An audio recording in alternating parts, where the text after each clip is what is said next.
1975 with respect to the Home News Tribune for publishing. This announcement must be entered into the minutes of this meeting. For those attending today's meeting, please be aware that all board meetings are recorded via audio. Roll call. Chairman Engel. Here. Commissioner Finn. Present. Here. Commissioner Cap. Commissioner Moskowitz. Present. Here for the purpose of the ballot. Deborah. Okay, sorry. We're gonna do signatures first. Is the door locked?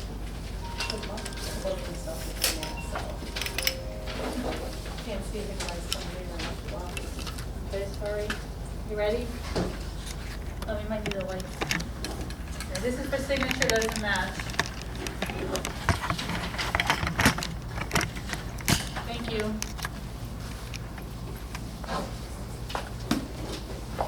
Can you see that? Yep. How about we do it this way? Better? So the printed signature is a sign in here. Here is to be printed, and the signature on the application below is not. Hey, Roy. Yeah, even the last name was written out on the original. No, yes, is what I'm saying. None of it was really printed.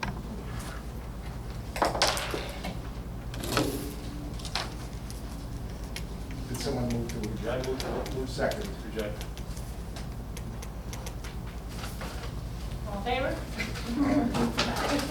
Okay. You know, it takes a minute to Okay. go through. Yeah, we gotta get her. Of procedure. Exactly. Okay.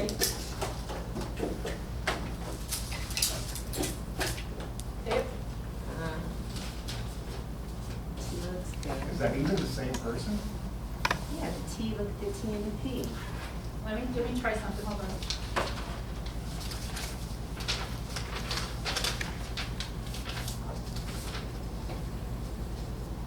Better? Here's another one to compare with. Can you point to where the others, the third, oh, I see, on the back. Huh. Is the top one the voter registration form? Top one's an application to vote by mail, and this one down here is a certificate from a previous mail ballot.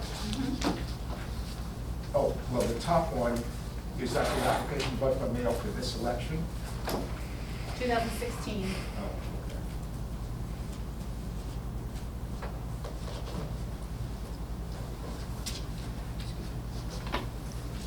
Move to reject. I'll second. I will agree. Okay, that was just the only signature ones. Now, these are incomplete certs.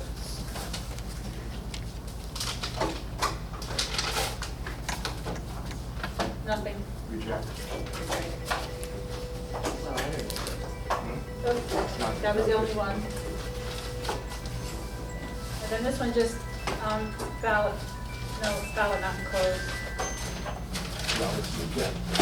No ballot in it. This one is bearer exceeded the limit. Reject. And that's that pile. Let me show them this. You have write-ins. Let me show them write-ins. Okay, these are write-ins. Mickey Mouse and somebody Hubbard. What was it? Those are the ballots received from May 12th to May 14th. Now these are May 7th to May 11th. But didn't we, May 7th, May 11th, should we review this already? No, because of holding the mail for 24 hours. Oh, No. okay, so those what we reviewed last week It was was up until prior to May 6th. 7th. Up to 6th. So here's signature don't match, just one of them.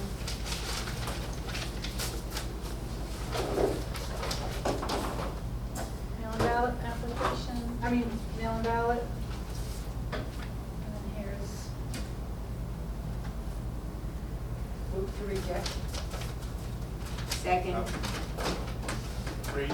It's really a distinctive signature, but it's not the same. Okay, this one just certs not signed.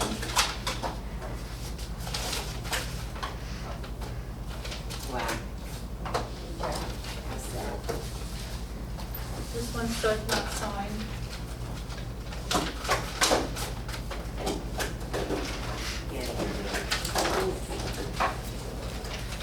These are marked ballots.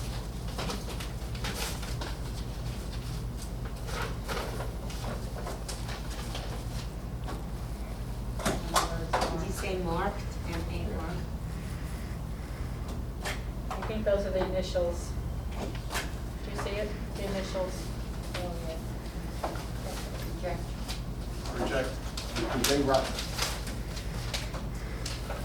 So the only, okay, even if they walk, yeah, that's better. Yeah. Even if they have considered that to be a write-in candidate, they're only voting, so it's a reject.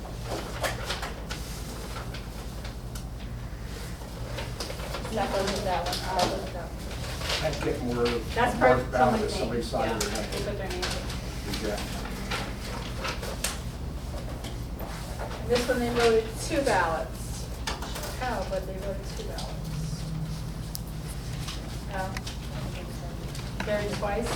What did they get, received 2 ballots? Was, Yeah, this person was in the database twice. 2 different ID numbers, duplicate written entries, and they voted both of them. You can see how the signature is the same. yeah, I got that, so we, What happened? They will be removed, so they're only in the system once. right. I think that we should check the ballots, and if they are consistent, we should count one of them. Because they were sent to, they voted to, if they voted the same way and it's the same person, we shouldn't totally disqualify them because they voted what they were sent. You mean accept $1? Yeah, only if the vote on the ballot itself is identical on both of them, Oh. right? That would be my recommendation. Has this never come up in the past? I don't think anyone's got sent 2 ballots at the same time. At least it never got back to us. Because they sent automatically to all the New Brunswick voters. Yes, I So- did know that. There was a large number of ballots. One is shown, they're in a system, one without a middle initial and one with the middle initial. It's just, So, it's and no clearly, phone call was made by the person to say, Not that not here, If they but, called, we would have taken care of it over the phone. Yeah. There was- no, I don't mean here, but would they have called the clerk's I office? Perhaps you don't know. There is no note here saying, hey, I'm in twice, and so, the person got it, they voted. yep. It's both in their name.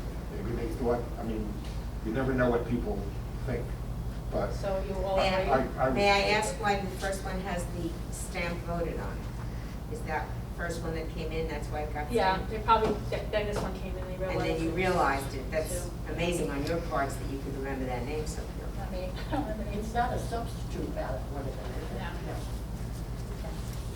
No. Not a people duplicate. agree that if the 2 ballots are, open it, if the 2 ballots are identical, we will count one of them. If they're not identical, we won't count them. I'm uncomfortable with it. I But just- counting one of them? Slightly, yeah, you haven't convinced me. Well, this voter legitimately received 2 ballots because they were in the system twice. And they followed the directions and voted. And if they voted it the same way, I don't see any reason that because they were improperly sent 2 ballots, that we shouldn't count one of them as long as the 2 were identical. And if they're different, Don? If they are different, then we have to reject both, because we have no idea which one should be accepted, and we can make a decision. We shouldn't make a decision. So do we have everything is still intact, right? Each one will go back into the Yeah. same envelope that, Yeah. I mean, I don't want to disenfranchise a voter because. well, you know I never want to do that. No, I know, that's what I'm just talking about. Yeah, that's why, I mean, Slightly uncomfortable about that. well, we're only going to count one. Yes. Okay, can we ask our administrator to maybe see if he can get a ruling from the Attorney General's office? No, on no, this? yeah. Okay. I know what's gonna come back, they're gonna say it's in the discretion of the board. That's our discretion. Well, then we can Okay. discuss. So I wrote the letter with the ID Sorry, number I'm here. just- So No, you no, no. wanted to look back. That's my So I'm opinion, going because to love if Yeah. three people I gave you don't the totally card, agree, right? Here you it's go. not gonna happen. I'm not, Okay, this is an incomplete cert. reject. Right. Hmm? No, there's nothing filled out, nothing signed. Incomplete. Reject. Or incomplete ballot. Incomplete. Gee, you did scratch it on my arm.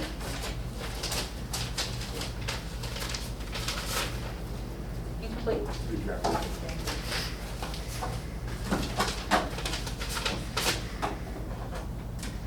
And again. And then these are, no ballot closed. There's really nothing to show you, but there's no ballot closed.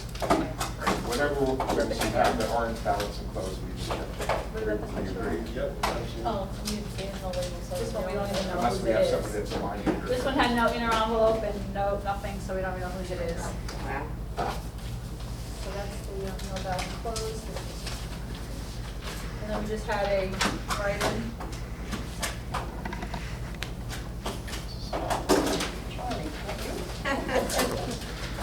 Okay. Now, these are the post-election ballots received May 13 with no postmarks. You want me to show you every one of them? There's no postmarks on any of these. There's 16 here.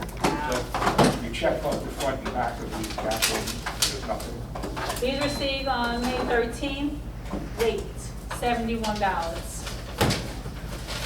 These are received on the 14th. Excuse me, Well, postmarked they on the weren't, 14th. it was postmarked, those Yeah, were, sorry. one was postmarked the 13th, the other was postmarked the 14th. Yeah, and there's 29, so these are considered late. Well, we reject There's 29 By there, law, 71. most ballots that were postmarked after the election are rejected. Sorry. If it's postmarked after, if it's postmarked after election. That's just the late ones. I don't know if you have to start the one. I thought, is he changing that to You know it's not posted.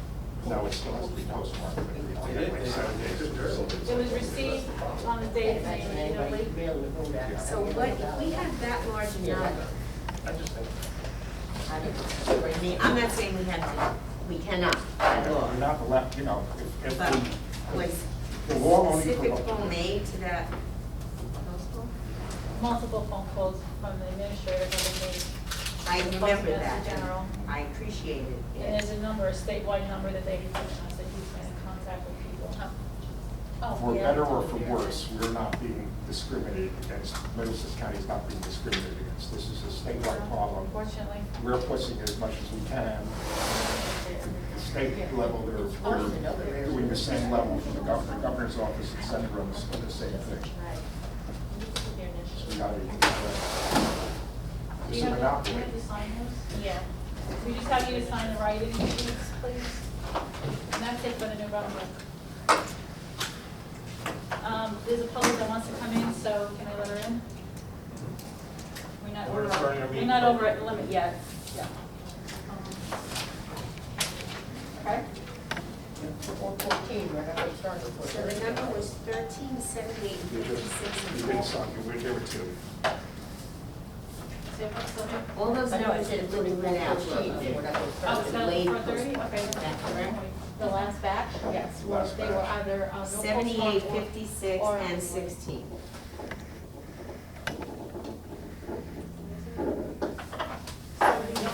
Seventy-one. 79. Maybe.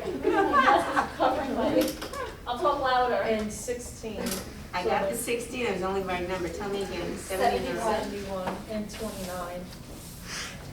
So they were either no sugar. postmark or I late. should have left the That light is on for that. You don't infuriating. need a light, they saw. Well, there Yeah. were only 16 that were, I'm just waiting no for the one. postmark. All the It's 100 and Yeah, something. I mean, Because I don't There's believe about, that 76 people handed it in late. there's about 300 or 400 total, right? Something like that. That's Yeah, about it. that doesn't make sense, right? But, yeah. I don't believe that if people handed in late, I believe the office. Zero. Anyway. Are you talking, which ballots are you talking We about? cannot count ballots Right. If they were postmarked after after the the election. election day. And there's a large number. Yes. Again, Well, and again, I mean, I commented on this very first meeting I ever well, sat in. they were actually postmarked late because the voter mailed it out late. So, some of them, yeah, their dates are on here, so it was 29 of them that were late because the voter mailed them late. And then, yeah, these were mailed late also, so that was the voter. Okay, and you do, all right, we'll talk after. Oh, hi, this is, Commissioner Amy. Hi, 15 minutes. did you send the papers over? Well, we gotta wait for Tom to come back, Yeah. right, before. Yeah. Maybe I should go see where he is.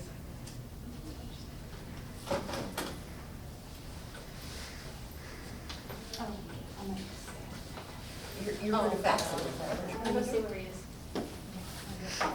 Well, no, whichever is best for you. Okay, I'll tell Linda. You can leave. You Yeah. leave, is that Okay, number very good. all handed Bye. in late? You're welcome. Mailed it late? Yeah. You really do. Yeah.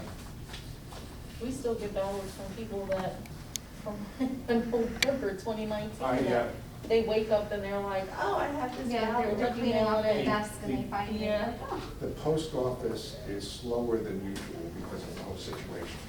But I can fully believe that people, they shouldn't have, they may have stuck it in a standalone box, mailbox on election day.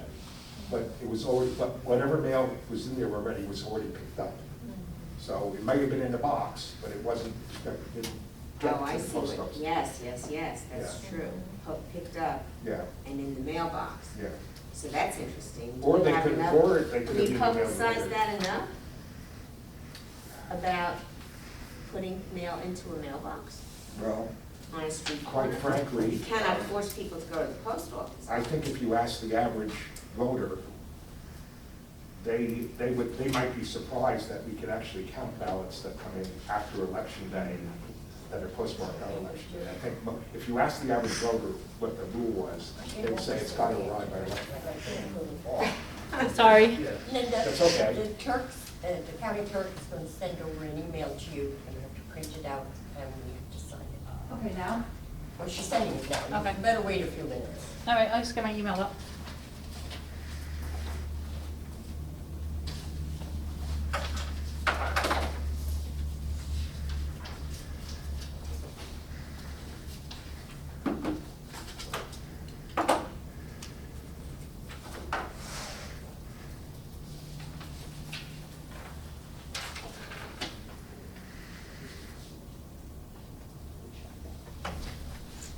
Yesterday. I want to clean my house.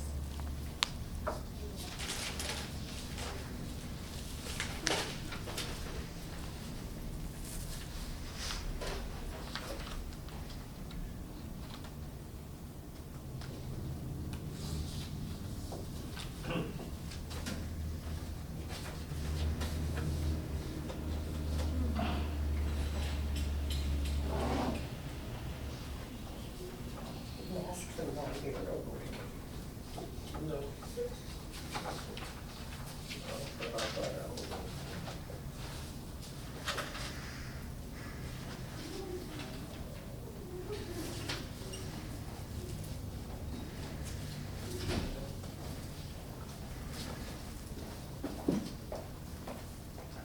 I have that one for you.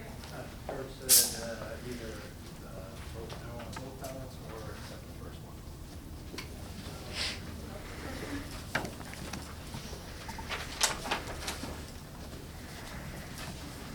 They're running the ballots through now in the declaration. You want it? Well, Commissioners, for your question before about the that the voter, one voter receives two mail-in ballots. Right. So council says that in normal course, you would reject both ballots. But if the board determines that the voter may have possibly received both ballots at different times, and they thought they were getting a second ballot because the first one wasn't delivered, or that type of situation, you could determine to accept the first one and reject the second one.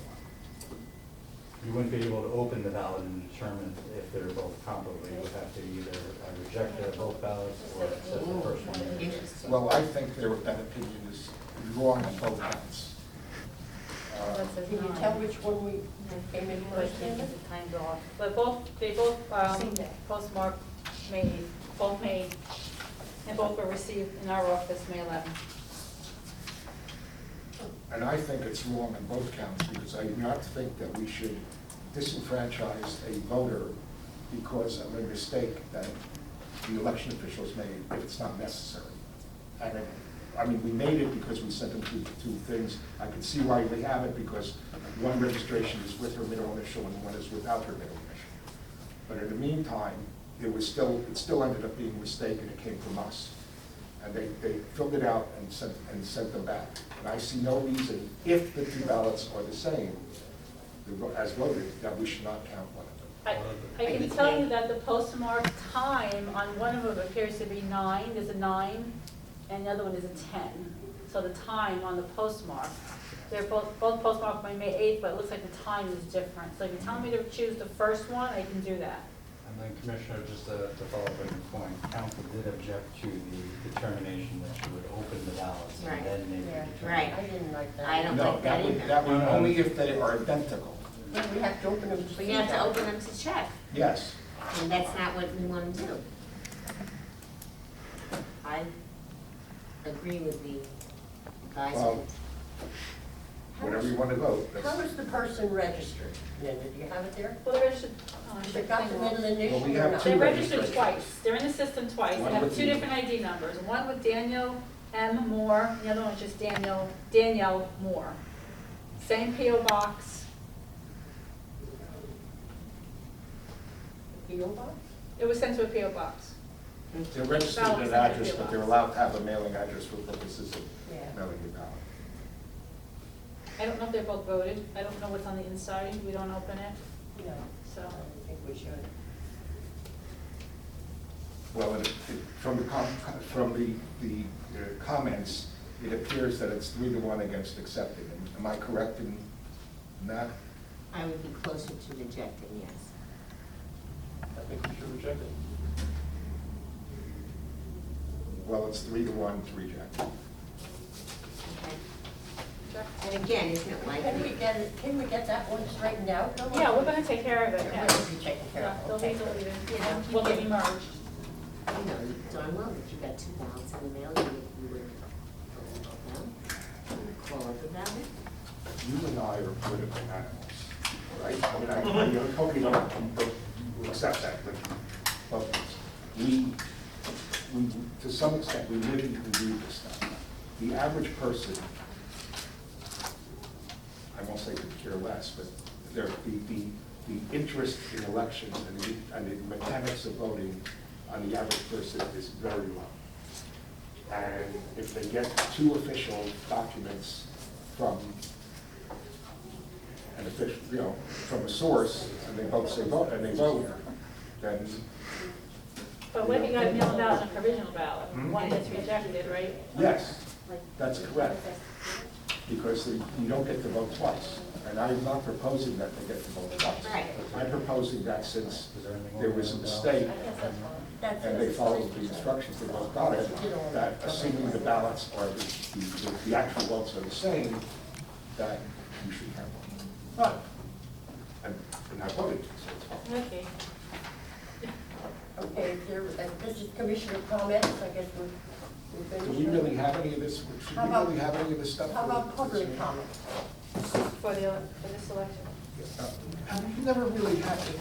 I mean, it's okay, but I don't think we've ever really, I know it's on there, but I don't know if these are specialized meetings solely for purposes of reviewing, just, Charlie, there's another Her meeting. daughter. But I'm But it's- just talking, I know it's on there, but the question is whether it really should be. Ballot hearings, have we had comments? Yeah. For a C-section. It's always been on, it may not have been used, but. It's always been on there. Okay, On the subject though, Charlie, okay? Yes. Sure. Well, in We regards, have another meeting. understood. So Charles Cradaville, I'm from New Brunswick. I'm the editor of New Brunswick Today, recording the meeting. And just with regard to today's hearing, I do have to take issue with the time that I was let into the meeting. I know I wasn't let in until right away, and by the time I'm in here, you're already in the middle of the Pledge of Allegiance. I did bring equipment. I did attempt to record the meeting, and so I would appreciate at least a few minutes in the future. I'll wait patiently wherever you want me to wait, but I need to be in the room when you start your meeting if I'm trying to attend. So that's one issue. I wanted to say I'm pleased that there were less ballots rejected due to no postmarks, but still upset about those 16 that didn't get postmarked. And I think some good comments were made by the commissioners about sort of what can lead to a ballot getting postmarked late. I for one don't know at what point they might get postmarked unless you go to the post office and wait in line and ask them to stamp it. It may not be until it gets to Kearney, or may not be until some other part in the process that it gets postmarked. So I think it's something that really does need to be looked at. Our legislators need to change this law to make sure that you're not in a position where you have to reject all these votes that folks cast in a timely fashion. All right, we have that on the next meeting's agenda also. we Great. also don't know whether they were cast in a timely fashion because they weren't postmarked, which gives us evidence of this. Right. And so just in regards to the agendas, I haven't seen the agendas. I don't know if anybody has an extra copy I could have. I would appreciate that. And I know that you also said you passed some policies regarding public comment, and I meant to ask for those, and just walked in right at the moment that your meeting started. But I don't know if you have any of those handy, but I would like to have the opportunity to review them so that I can comport with your meeting policies. There's a couple other items I wanted to speak about regarding this Regarding this ballot? this election, yes. So I'll keep it to just those. But well, first I want to thank the staff for helping me review a sample of the ballots and make sure that my friends' votes were able to count and that my own vote was able to count. I'm somebody who prefers to vote on the machine, and so I appreciate your staff making the appointment and showing up prepared for that, and thank them for their time. That said, the challenge process needs work too. I don't look at it as a chance to challenge other people's right to vote and get ballots rejected, but really what I would like to see is a chance to look at the ones that are proposed for rejection and see if there might be a reason that they shouldn't be rejected. That would be something that would be much more, I think, useful and something I would like to participate in the future. I understand everything's really tenuous right now, but that's a point I wanted to make after having gone through the appointment. And then finally, there was an unacceptable delay in the results of this first set of ballots from last week. I know that after the last hearing, I stood right here, spoke to some of you after the meeting and said, what can I do to get the results? I was directed to the county clerk as per usual, was told that the results would be available later that day, shortly thereafter. And then the county clerk's office played games and did not produce the results in a timely fashion. They told me at 8:30 p.m. that, we're working on an email to you, stand by. Email never came until I had to call at 8:30 a.m. and said, the email's coming, the email says we're not giving you any results. And then I had to get the Attorney General involved and copy other people on my emails just to get the results of the election. And I don't think it was right or fair for that county clerk elections division to make that decision to withhold the results and dole them out as they saw fit to certain officials, but not to members of the public that were asking. I think that on a daily basis, any results that are coming to the attention of the county clerk's office should be made available to the public. And why not do it on the website like they do for the primary in general, so that I don't have to bug people to get them to send me something that should just be simply public and publicized in every way possible. So that was my last point about this election that I wanted to make, and thank you for the time to make the comments, Madam Chair. Can I come? This is a county clerk issue. We are, by law, the county clerk is supposed to release the results. So whether we agree with you or disagree with you, it's really something that the county clerk. Thank you, sir. Best I can. Okay, 4:30 for the next meeting. We have one person that wants to attend. All right. Let the Don't we? Did we do the budget again? Yeah. Is it the whole other meeting? I don't remember.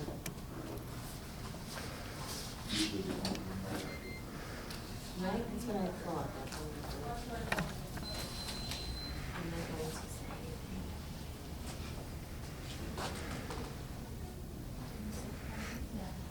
She's coming. You can just comment it personally. No. We can even comment. It's gonna be, they can't see with their mask on. Right? You see it, or John, yeah. I only really caught part of what you said. He's not listening. No, I said, No. no, I was No. talking about You can't repeating, read repeating the anybody's pledge. I know. Oh, yes, got it. Years ago, somebody said, oh, look, I have really shady lips. I don't know how to read lips. I can hear very well, I got my mother's ears, I can't read lips. And I remember, ever since, I don't know how long, I'm always trying to get people to change it to one nation under God, no pause, one nation under God. All my years of doing it, nobody ever sways that. So we decided to add it. Most people decide to add a comment. That's all right. Just pause. It's not, it's not. Pledge allegiance To the flag of the United States of America, and to the republic for which it stands, one nation, under God, indivisible, with liberty and justice for all. It's a page. Did it on, did it on It's a purpose. page. Adequate notice of this meeting has been provided as is required by Chapter 231, Public Law 1975, with respect to the Home News Tribune to publish the same. This announcement must be entered into the minutes of the meeting. For those attending the meeting today, please be aware that all board meetings are recorded via audio. Roll call. Commissioner Engel?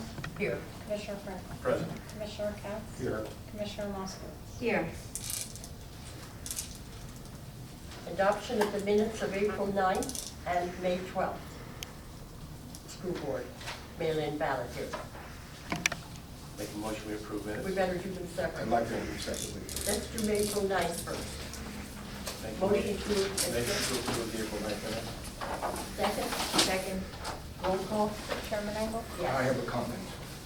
Oh, okay, sorry. I have a comment.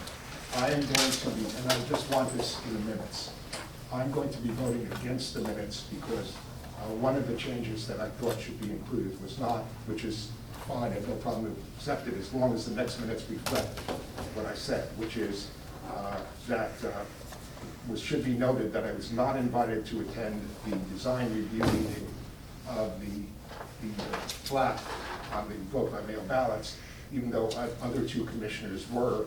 And in fact, I was the one who brought up the issue and raised that issue initially and went in and saw Elaine Flynn about it beforehand. So this was not done. I was not invited, didn't see a copy of it until during the meeting when that was sent. And I identified that that there was a problem. So If I may comment, I don't think you could be invited, or excuse me, only two of us as commissioners could be invited to that meeting. no, actually, that's wrong. Excuse me. I'm sorry. Thank you. It's a meeting that anytime we have more than two commissioners, we're subject to the sunshine law. The commissioner, the chairman was invited, and the other commissioner, the Democratic commissioner was invited. So that's the way we have always conducted our business. If you think there should be something different than that, it wasn't because you were purposely left out. It was because of that reason. I thought that initially when you said it, but it's not correct because it was not a meeting of the Board of Elections, and the Board of Elections had no determination in terms of doing it. We could talk about it, but we could not take any action because it was not the Board of Elections' right to take an action, so it was not a meeting of the Board of Elections, and there was no reason it could not be there. And, of course, now I subsequently learned that the county council was there and the county administrator was there, which I did not know about beforehand, and I did not see the ballot until our last meeting identified that as a problem immediately. And as a warning, and I will talk about that part later. As long as you put that in the minutes now for this next meeting as to why I'm voting against it, that's okay. Roll call vote. Chairman Engel? Yes. Commissioner Franklin? Yes. Commissioner Cap? No. Commissioner Moskowitz? Yes. Make a motion to approve the May 12th. Second. Second. Roll call? Chairman Engel? Yes. Commissioner Franklin? Yes. Commissioner Cap? Yes. Commissioner Moskowitz? Yes. Under old business, update on the lack of the postmark on the mail-in ballots. Administrator, we'll talk on that. So to kind of just to follow up on the previous discussion, but for those joining us, so we had in the New Brunswick School Board election 18 rejected ballots for lack of postmark. Sadly, an improvement over the capacity of the post office during prior elections. An interesting thing is that all 18 came in one batch, in one delivery.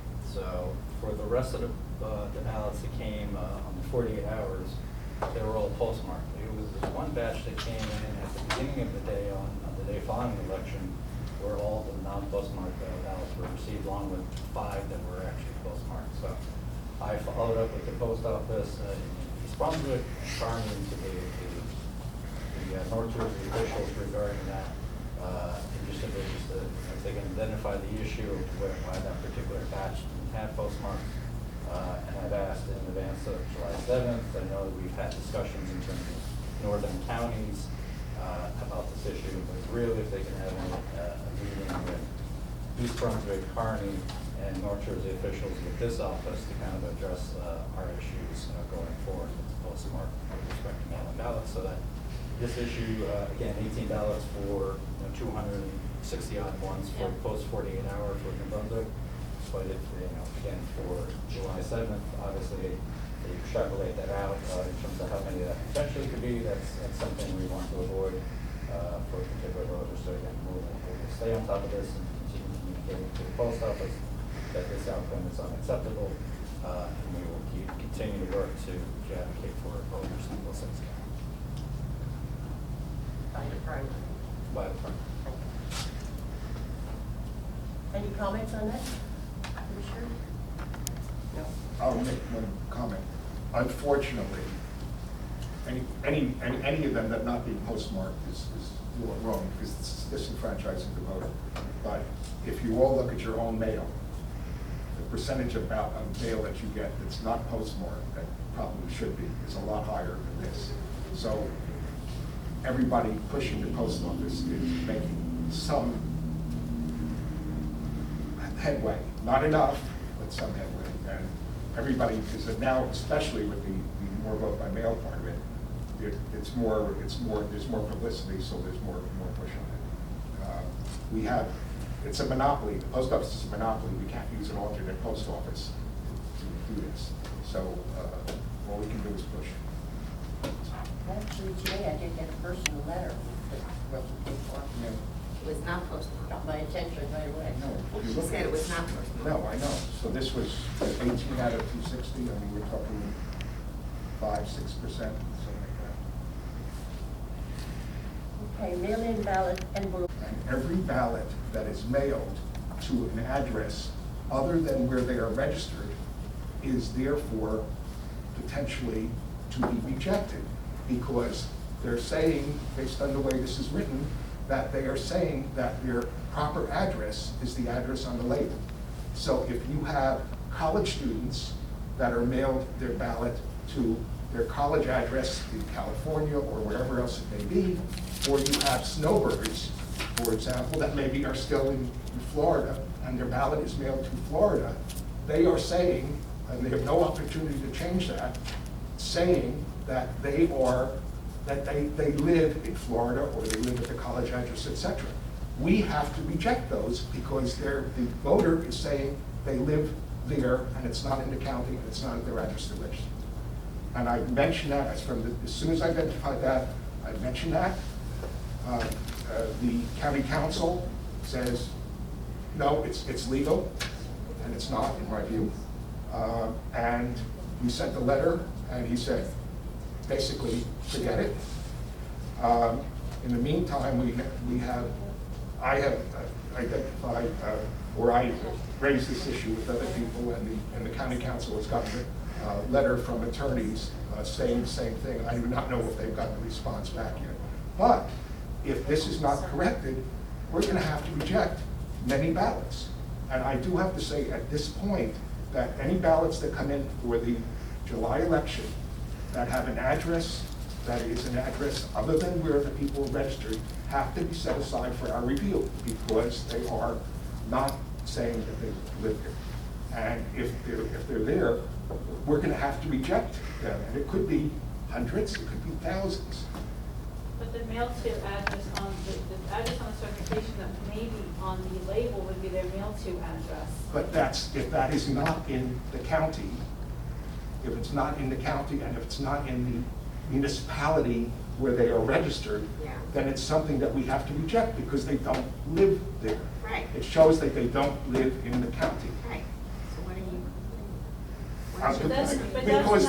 Because there could be hundreds and thousands of those ballots. But that's not that may not be their residential address. But they're not, but they're saying it is. The way the ballot is set, the way the flap is set up, they're saying that's where they live. That's on the label, is that's where they live. And at least according to Kelso, Kelso is saying, Kelso is saying that this meets the requirements of the statute. If it meets the requirements of the statute, he's saying that the voter is certifying, because that's what he's saying it is certifying that the address on that label is their proper voting address. Correct. And it's not, and if they're getting it at school, if they're getting it as a snowbird somewhere else, if they're getting it anywhere else outside the county, or in fact outside the municipality in which they are registered, we're going to have to reject it because they're not certifying, they're certifying that they live somewhere else.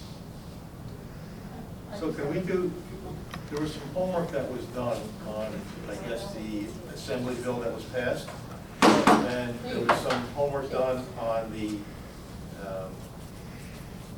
other counties, I believe, that were using this. Well, it's just on background, and again, not for any point that Commissioner Cass just made, but strictly on just how we, how they came up with the design. Linda, can I give you this? Because it might be better if they can. Turn this on? Yeah, I mean, it's just Shoot. better than trying to explain Turn it on. it per se. Sure. So, I'm just trying to get on. that one, and that one. So, again, I heard in the meeting that. Panos, you want to sit here? I'll just turn this around for you. Thank you. Oh, sorry. So before Linda sets it up, so in the meeting that the Chairman Engel and Commissioner Moskowitz were in, County Council referenced the Camden County design as kind of the impetus for using this design. So, I'm kind of just trying to provide some background or get an understanding.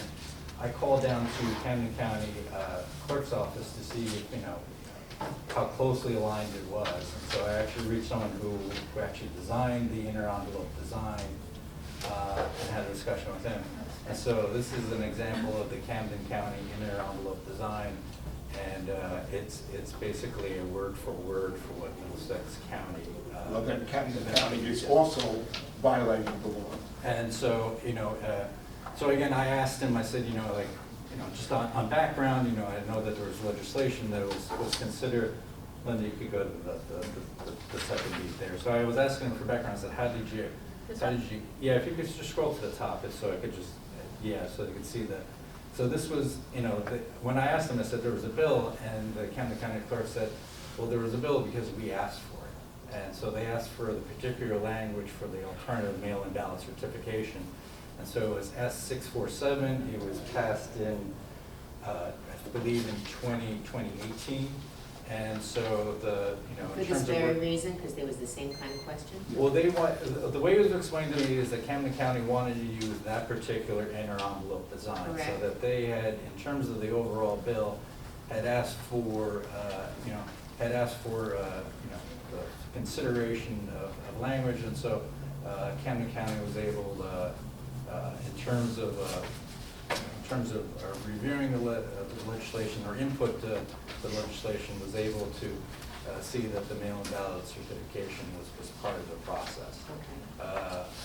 And so this is, in terms of communicating with them, they thought, this was a better alternative certificate and one that they could use. And so that was part of the process in terms of putting this put forward. So that was, in terms of communicating with them, in terms of the legislation, legislative intent and how they arrived at it, how the bill became law and how the certificate in Camden County became to be used. I do not have a copy of the law with me.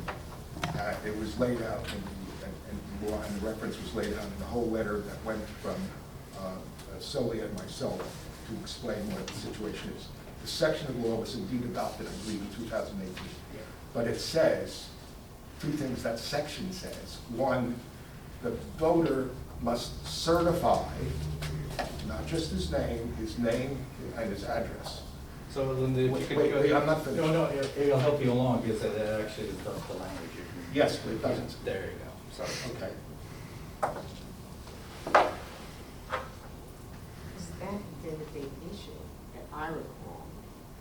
That permits the Needed voter to to reject. certify the correctness of his voter's name, street, mailing address, and municipality as appeared on the label.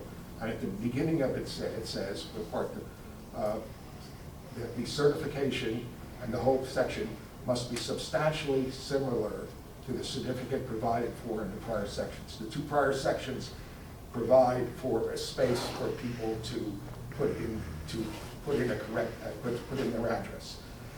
If you do not have a space that allows people to put in their correct address, if in fact they're getting it mailed to some other place, it's flawed because you're not giving the voter an opportunity to do it properly. And the confusion that I recall was that if I look at the label that comes to me, and that is the information that I agree, and I'm signing it, I do not believe I need to rewrite No. my address, excuse me. Yes. I remember the conversation because we rejected ballots, if I'm not mistaken, where a person did not rewrite the address. And because of the label and the need for that, to me, when the discussion came up, it just clarified it for me. So what you're saying is, you're going back, did you, I don't recall you're saying then that the solution of not, you just wanted that whole portion in a different part of the envelope? No, Making actually, somebody the rewrite county, the same thing actually, again. the county clerk's, And I'm sorry, Joe. actually, the county clerk's first draft of the revised draft of the envelope, When she came. which we saw, which I saw before they did this, included a place for people to put down their address if it was different than what was on the label, Right. right? It's not there anymore. It's not in the certification. There is no place, no opportunity for the voter who receives this ballot to put their correct address in if it's different, correct voting address in if it's different from where the ballot is going.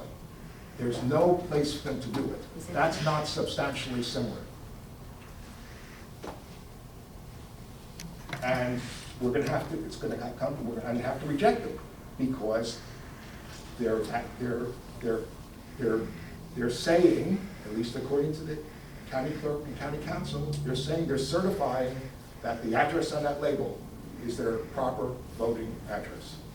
And if it's not, we have to reject the ballot. Mine comes here, so they're gonna get mine. Any other Sorry. comments? It said my ballot comes But- here and I live in South Brunswick, so I feel like it's gonna be rejected and the So staff I needs do to- instruct the I staff can't hear you. that if there is if any ballots that come in where the label is different from where they're registered, it has to be brought before the commissioners to make a determination. Some of those we're going to be able to save because maybe they're in the same town or whatever. But if they're out of the county, there's no way to save them legally. And if it ends up being a 2-2 and it goes to the judge, then I'm going to want to appear before the judge and explain why this is, why this has to be rejected. And then the county clerk and the county council can explain why what they say meets the requirements of the statute does, because it doesn't, in my opinion. I'm in papers. That's gonna be quite a few. Yes, Did you I have know. something to say? I'm gonna tell you that Deputy Clerk McFarland gets her ballot sent to this office, so it has an East Brunswick address and she lives in South Brunswick. Wow. So hers will be rejected. And a few staff. I mean, I'm not, A you couple know, staff members. She's not the I only raised one. this as an issue and as a problem from day one. This is not something that is new, it's not a surprise. They just, what is happening is they just want to, once again, in my opinion, you say, we're gonna resolve the issue so we don't have to reject any ballots by eliminating The lack of a signature. not the lack of The lack signature, of lack of, clarification. a lack of clarification. No, because you were rejecting them because they weren't writing the name and address, they were just Correct. signing it. Correct. And our theory of that was because the label is now on the certification where it wasn't ever on the certification Right. before. It Well- was on the, it was on Go the ahead. in our envelope that's mailed to us. So now the people are like, oh, it's got a label with my name and address, I'm just gonna sign it. That's what they were doing. Fine, that's this the never came that up was in the discussion. Not purpose. because they We redesigned never the talked envelope. That was the purpose of Right. the amendment to the statute. But the amendment to the statute does not say they don't, it's supposed to be substantially similar. So if their address is not on the, as the label, they should have someplace they can say their proper address. Because if they don't, they're not saying it. There's no place for that, based on this design, there's no way for a voter to say, yeah, even though I got my ballot in Joe Blow College in California, I really still live in South River, and I'm just. But they were trying to, they just write on where the label is, they would just write their right address. There's no place for that. There's no But they- instructions for them to They do put notes that. on The it. instructions is quite. There's no instructions for them to do that, there's no proper They place did. for them to do By it. their instructions. Now, I would like to say too, in the past, it was voted on where if a voter, had the mail-in ballots sent to their college or to their, Florida, address, if they wrote that there, we've also accepted that. If they And vote that was- what? that Why would was- it be sent to Florida? If they Because voted, there's, voting- because there's no, No, but you would have that in your records and you send they a could ballot apply, to Florida they and could they apply send it to back? have their vote by mail They ballot have the mail-in mailed ballots. to an address All right, other than everybody's talking at address. once, nobody can hear anything, so let's talk one at a time, please. The vote by mail application can have a mail by ballot to address. Then you have a mailing address in our system, then you have a domicile address. So there's different addresses. You can have it set, if you're gonna be on vacation for a month or two, you can have it sent wherever you're going. They'll do that. And that's what the label's gonna be. Because they're mailing it to that address. That's the label that's on the envelope. But the only certification, at least according to the county council, is they're certifying that name and address are as per the label. But they're also certifying, because there's a little municipality ward and district, right above their name. it They're says- not certifying that. They're not certifying, it's the name and address. It's not that they're not, there's no certification, no statement that because we have a reference of a ward and district that they're registered in. They're not certifying that. They're supposed to certify as on there. Their voter's name, street, mailing address, RD number, and municipality. That's what they're certifying. They're not certifying that they're registered in ward such and such, district such and such, and stuff. Commissioner Moskowitz? Thank you. I did that, not to be foolish about it. Because I am slightly concerned, I am very concerned about this, but what you're saying is the person is getting that ballot. Yours is the only situation that confused me completely. Because you're getting it in the county because it's a county vote, but your vote is for a different area. That's an incorrect address, is it not?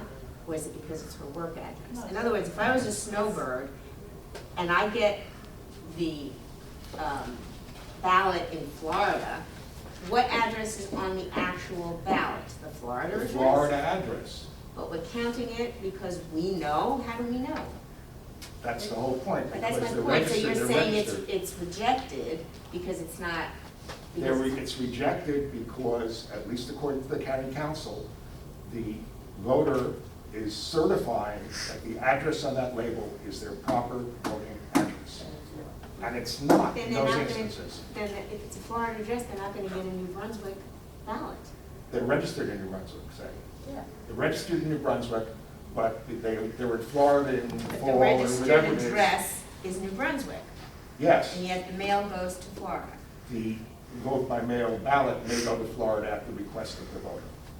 But the way this is designed, So that they're request. certifying that their Florida address is their proper address, and there's no place for them to complete the proper address, so we don't have to reject it. There's no place for that.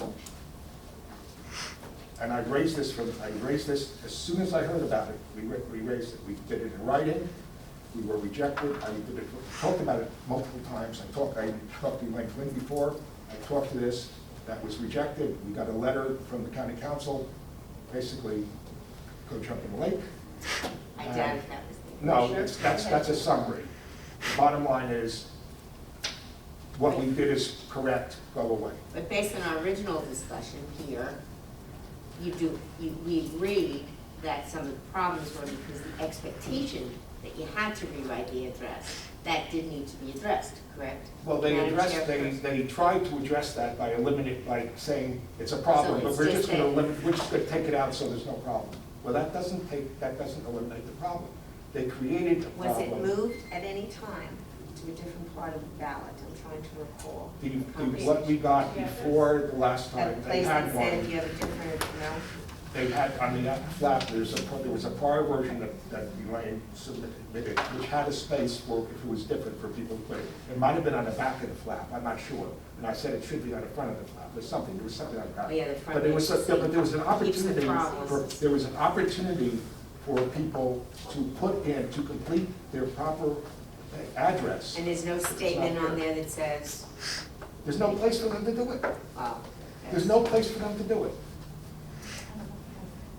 There's no Okay. option. All right, then, I agree with John on this, I really do, because, and we're gonna end up with 2-2 when we're down in front of the court.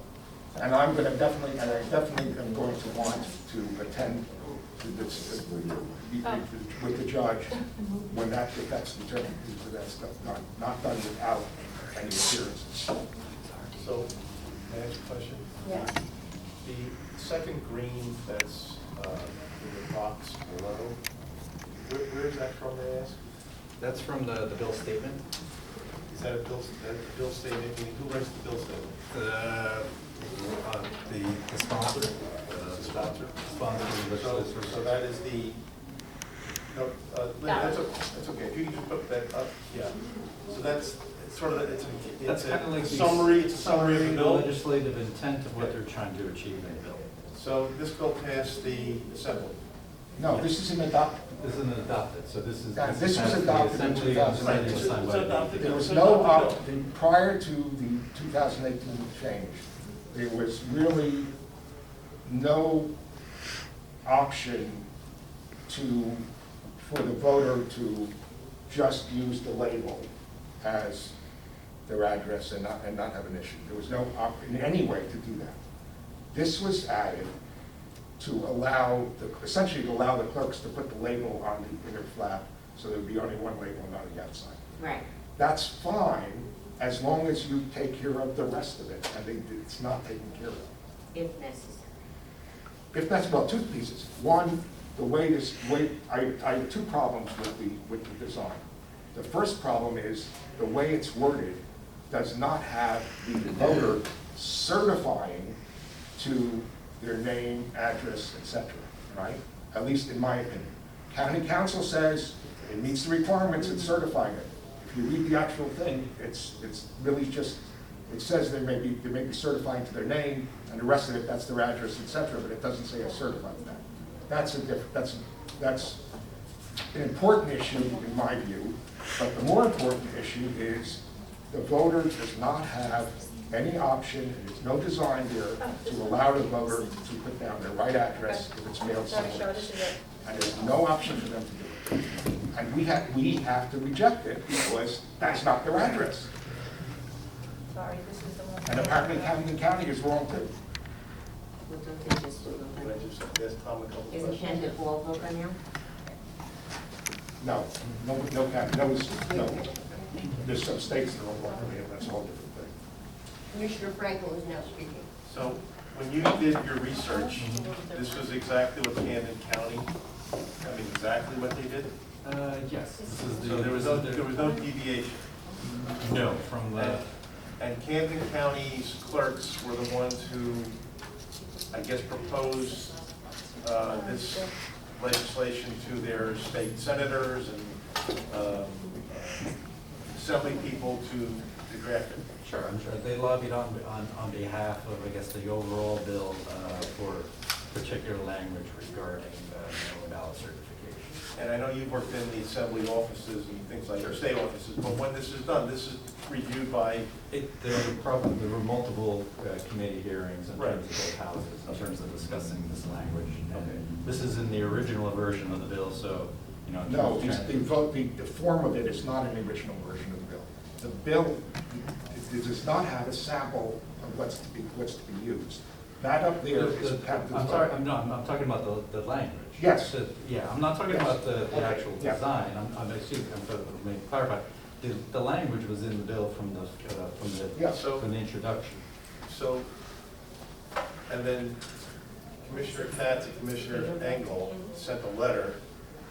Did you send a letter or someone else sent a letter? We sent a letter. We sent an email, a full email to Elaine. As soon as I saw it and I could prepare it. Complete and signed. So my question is, if, You see it? and you already made up your minds and we're still reviewing this, okay? So why wouldn't you, knowing this is going to take place now, and you're bringing it up now, why wouldn't you go to court now?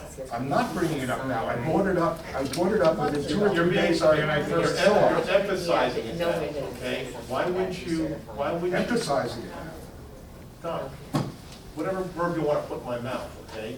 I'm saying is that why wouldn't you now go to court to say this is wrong? First of all, You've asked and they didn't who do it. pays for the attorney? It took me a few days. We do have an attorney that wrote the letter reinforcing. And who pays that attorney? I got them to do that for free at this point. Well, who would have paid for that attorney? Who would that pay? Who would have paid for that It attorney? would not be the state. But who would have paid for it? It would have to be paid for privately. So an individual like yourself? Yes. All right? This is Not not. a party, not a party. No. Okay. It's not a, this is Not a not, party. this is not, listen, the likelihood, quite frankly, the likelihood is more Democrats are going to be voting by mail than Republicans, because there's more Democrats in Middlesex County than Republicans. If you have a portion of them rejected, is likely that more Democrat votes will be rejected than Republican votes. That's not the issue. The issue is you don't have a right, you don't give the voter a right to put their proper address on there, and we have to reject it because it's not the proper address, and there's no place to put it. When we discussed all of this with persons from the clerk's office here, we looked at a sample as well, and I do remember we discussed the label and the signing of it. And what happened back then? Do you recall what your comments were then? The first label, the first thing that we saw, and the one that I saw before a week or two ago, or whenever that was, had a place saying if your address is different than the label, fill it out. No, but then the conversation, I remember we discussed. And that was That's okay, why it was I'm just a asking. question of where it was placed on the ballot. Right. You know. Because I know when we finally did come to the discussion in New Brunswick, I thought that the label space was fine. Which I was purposely excluded from attending to explain this. It was. Don, respectfully, I think everybody up here disagrees with you, okay? You weren't You weren't excluded purposely. If you could, I if you think want to talk. respectfully, I'm just making my statement. that's Okay, fine. Purposely, you were not excluded. It was not a meeting of the Board of Elections, it was the. You were not purposely excluded. The only person that raised this as an issue was the All one of person us. that was not permitted to attend. Of all of us here, Dal was the one that should have been there. I didn't know anything about Academy 2. Oh, I was given very clear conversation I about couldn't that. attend. But Sylvia wasn't told that. I wasn't told. Sylvia thought I didn't attend because I had another meeting or something else. Not that I was told not to. Seriously, I was told very specifically. So should we move on, or any more discussion? That's where we are Can I shut everything off? on that issue. Yeah. Thank you.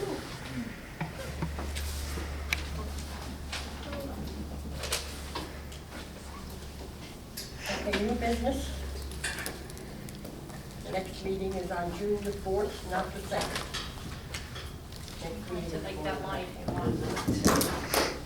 Due to the fact that June 2nd is a Tuesday, normal Okay. board hearings are on a Thursday, that are more in line to move to the 4th, so. There'll be more ballots then, So 5 o'clock, June 2nd. Yes, June 4th. June 4th. The primary. Got it, no, I got it, I understand, Okay, an overview of Governor Murphy's executive order number 144. I have the order here, I don't know if you guys want a hard copy version, or if you guys. You sent it to us, right? Oh, no, it's I did today. send it electronically, but if you want a hard copy, I can. Yeah, I'll check it out. I got a copy. Thank you.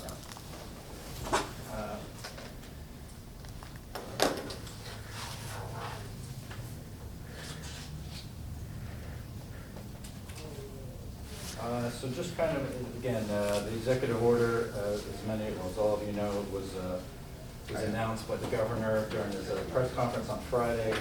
We didn't get the executive order till later that night.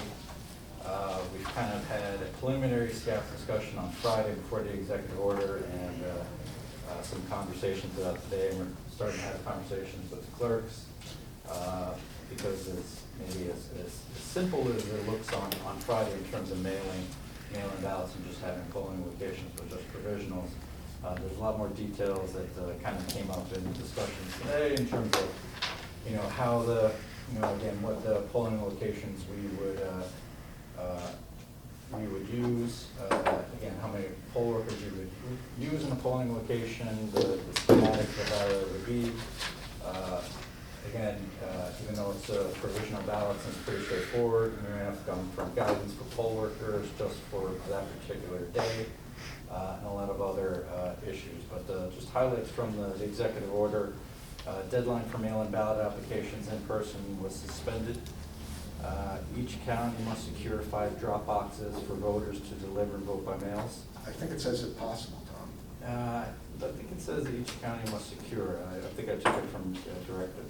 But, and again, we're kind of, again, we have multiple questions for the state, being one that, county drop boxes are required. Is it part of the state's kind of plan that they would provide the drop boxes, or do we have to kind of go out through a vendor and procure that? Well, what it says is to the extent possible. To the extent possible. But if the state provides it, then the extent is Possible. At least one polling location in each municipality. If poll workers available, at least 50% of county polling places shall open at a minimum. And again, that's the conversation we have to have with the clerks in terms of, they know their towns as well as we do, in terms of what they think is the appropriate number of polling locations, in terms of, and again, conversations I have with different clerks is, we need space for social distancing within a polling location, which is paramount. And the second thing is, obviously, it's July 7th, and so AC, central air would be the second consideration. Certification of polling locations to be used on July 7th is due by June 15th. All other location certifications are due on September 15th. All voting will be done by provisional ballot except for ADA voters, which, as commissioners are familiar, maybe others are not. And then the Brunswick School Board election, there was an ADA accessible voting machine for voters. And the question that was brought up from the staff is, and others, is whether or not it would be similar to the model in terms of it would be one per town, or whether it would be one location for ADA voters. So again, in terms of how many poll workers we may need, that would be instrumental. BBM was processed and then canvassed in accordance with CDC, state, county, and health department guidelines. And again, conversations we've had and we've discussed previously on some of our calls is that obviously the space here in terms of social distancing is not optimal in our back room. So we've kind of communicated with Middlesex County College in terms of using their gymnasium for more open space, socially distanced atmosphere for staff to open ballots. Part of that is that you're still going to have staff here accepting ballots, doing on election site basis. So that's part of the complication is that as we do that right now, we're rotating staff. We have kind of our staff split in two. Half are coming in 3 days a week and then working remotely, and then the other half is working 2 days a week and we're working remotely 3 days. And then we're kind of switching as we go. But at some point, as we go towards July, most likely in mid-June, we're going to have to bring back everyone in some form to be able to begin processing vote by mail. So one of the discussions we have is that we still want to adhere to social distancing and the split concept, because if someone gets sick, then the entire office could be compromised. So in terms of we're exploring, and again, some of the conversations with the county would be if we can have half our staff working at the office here, and then another team working from another site with computer access, either at the county administration building or at the county firehouse academy. So again, that's something we're exploring because, I think as we get close to election, we want all staff here processing vote by mail. Every day. Working remotely is just not. Every day. It's not feasible at that point. And then just, we can continue counting ballots received before July 7th until 7 days afterward. Still trying to get clarification if that's business days or just general days. And then as commissioners are aware, we wouldn't begin counting provisional ballots until after the mail-in ballots have been done. So again, in terms of results for those who are interested, could be potentially, depending on number of provisional ballots, could be a very lengthy process. County resident requirement for poll workers has been suspended, which we don't think we'll have to take advantage of, because I think with the pool of poll workers that we have, 50% minimum requirement, I think we could be able to service the polling location for the poll workers. And then the 1,000-foot limitation of the polling location has been suspended. So those are just some of the highlights that I saw through there. And again, as we communicate with the county for resources in terms of space, IT commitment, in terms of simple things like stickers and rulers for social distancing in the polling location, and then with the state for all the questions in terms of challengers and challenge dates and everything like that, how we're going to be able to incorporate all that into an election is things we're reviewing. So again, just want to bring those things to your attention. Wanted to see if the commissioners had any feedback for us in terms of things that they wanted us to communicate with the state or get some more clarification on.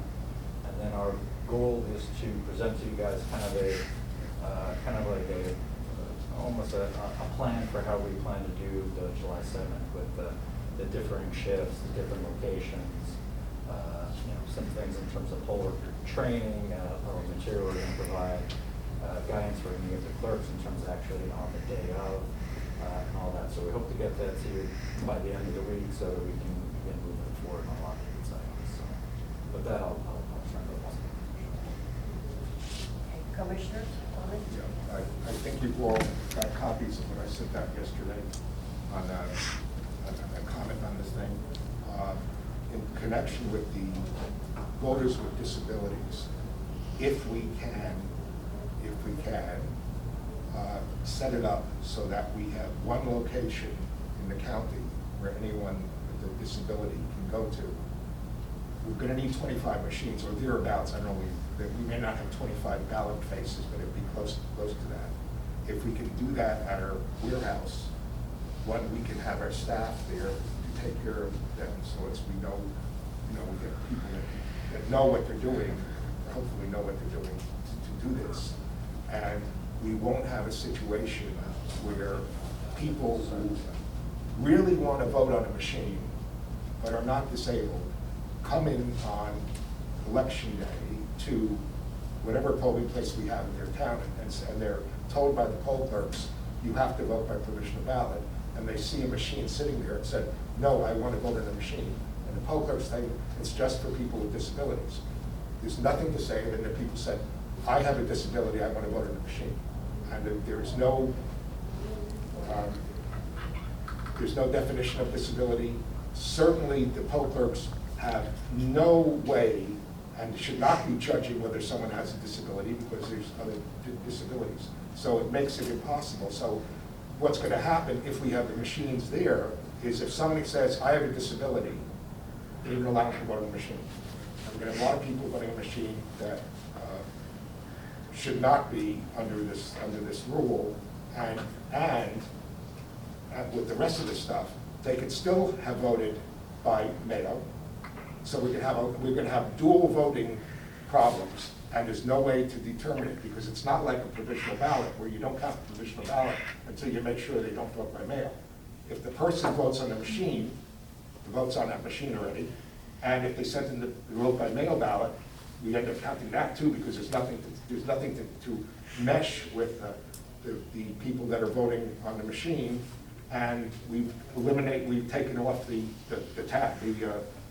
flaps as they come in or periodically after the different times. So we've taken off the flaps, and so the person may have voted. We may discover after the election that they voted on a machine and they voted by mail, and there's nothing we can do about it. I mean, we can penalize the voter, or we can yell at them, or whatever happens. But in the meantime, 2 votes have been cast by that voter, and there's no way to take it back. It's a problem. So if we can get and having the machines all in one location for the handicapped, for the disabled voter, is not a total solution because there's still ways that people can end up voting twice, but at least it'll eliminate that. It'll limit that. So if at all possible, if we can get it, we should try to do it in one place. Can I get a comment to that? Commissioner comment. Well, My comment is that I don't think you're going to get people to come from Old Bridge that have disabilities to Edison, and that warehouse is impossible to find. Even the GPS doesn't give you the let right me ask you, answer. how many people do you typically have use the audio kit in a November? I don't know. A dozen? If you can, 10? I called in Steve because he wasn't able to join us because he's with a vendor at the warehouse, so I'll take him on. My impression was that it's like probably less than 10 out of our 440,000 people. I think that's about right. But Steve, if you're on, do you know how many people took advantage of the audio kit in the last election? No. Yeah. Oh, I mean, in November. In November, probably 3, maybe 4, top. Linda, you wanted to say something? I just wanted to comment on the fact about somebody voting disabled. As we did with New Brunswick, we expect to tell who's ever working the machine to call this office before they allow anybody to vote on the machine. Yeah, And go then we're going to keep a list in this office. So Linda Palugi goes to the machine, I'm disabled, I want to vote. Somebody calls in, oh, I didn't send my ballot in, go ahead, vote on the machine. And then we're going to keep a running list of whoever voted. And then we're going to check the mail as it comes in. But that'll be on election day, all right? We will be getting vote by mail ballots a week or 2 weeks Yeah, before so election when day. they call. Wait. Go ahead. At some point, we have different stages where people can come in and challenge, and if they don't challenge, then we strip Yeah. the ballot. And we get a Once- report. Hmm? And we have a report. Yes, and we have a report at that point. Yes. Right? And we have a report at that point. So we may know who has voted Yes. by mail. Yes. But if we have a machine in each town, you're not gonna have the poll clerks calling, Yes, we are. calling here Yes, we before are. they do that? Yes, we are. I'm talking about 3, we can handle 3. Yeah, 10 we can handle. but, That's the only way we can see that the person's not gonna. right, oh, by the way, vote though, twice. the way this law has changed, they can apply, if you got another person, they can apply, or they can vote their vote by mail ballot At the polling afterwards, station. Oh, not at the oh, polls, oh. or they can apply for a vote by mail ballot on election day, like at 6 o'clock. Yes. They can vote it on the machine already, Same record. applied for a vote by mail ballot, Yes, submit it. It's the yes. same record. I mean, we will be much better off to control the situation if we can have those 3 people or whatever number it is, probably maybe even less for a primary, because who knows if they're party. But can I just add to that? Because when that person goes to the machine and votes, and we've determined they send their mail-in ballot, they're gonna vote the machine, we're gonna have a running list. We're gonna update that person voted immediately. So when we get the post 48 or the post 7-day now ballots, and we're gonna know that person already voted. So if If the it ballot comes comes later. in afterwards, we're gonna update their record Mhm. that they voted by machine in the system. So when we go to barcode, it's gonna say they already. We're gonna do the best we can with it, I fully But I got understand. the answer for you. Mhm. That's the good answer, right? It is. We'll be able to track if somebody voted twice. Makes me. If they've I actually, think you have another issue. I think you're gonna have a lot of problems with people who are disabilities act, period. I think if you try to concentrate everybody into one area, I think you're gonna get a lot of feedback, and it's gonna be negative. It's not very It's accessible. gonna be, right, it's not I don't accessible. think it's handled well. I don't think it's gonna stand well, I don't think it's gonna Not stand in the well. town. The only other thing I could think of is if you put one machine, since we know every clerk is gonna be in their offices or wherever, you can put a machine in the municipal, talked about in that. a municipal building, possibly, but some of the municipal buildings don't even wanna open up even now with Right. COVID-19. They get- So, no, I'm just saying, there's a lot of things you're gonna have to vet out as far as I'm That's concerned. a good suggestion. But maybe if it's in the clerks, I mean, the clerk, we have confidence, the municipal clerks we have confidence in. Yes. They would be there. But again, it depends if each municipality, some are gonna be open July 7th, by July 7th, some are not gonna be open by July 7th. So it all depends on the They're municipality. there though, that you just have to But people. call in ahead And of that time. But people are also, I mean, a lot of municipalities, About going to Steve's. they don't want anybody in, they even don't want any residents in their buildings. I mean, right now, I They can tell check you, your temperature on the way in. some do, some, I mean, this is Yeah. all emerging, okay? So I'm saying is that I'd like to try Edison. and keep, I would like to try to keep a machine in each municipality for disabled Yeah, people. I think that's a good I don't idea. think the one location is, I don't think it's, although it seems viable, I think we're gonna get a lot of pushback on it. we're also gonna have, if we have a machine at each of our polling places, we're gonna have a lot more, in my opinion, a lot more than 3 people who claim to be disabled and gonna vote. No, we've kind of had that discussion. Our goal is not to have the ADA compliance machine in the same place for 39,000. Excellent. For optical reasons and also for the questions that you're raising. Someone's going to see the machine and say, I want to vote on that. So Right. keeping those separate for, and again, it's for the benefit or for the use of those who are disabled. You want to keep it for that use.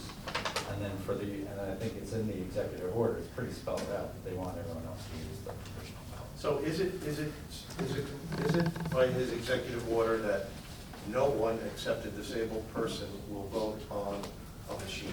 Correct. So That's the intent. No, but Yes. but no one, we're not changing that. No, And so there'll be no machines at any polling places that are, as we know, is general polling places. Is that correct? Correct. Okay. If they show up, they have to vote by provisional. Right. I guess they don't get the ballot. we have to have some way to do this.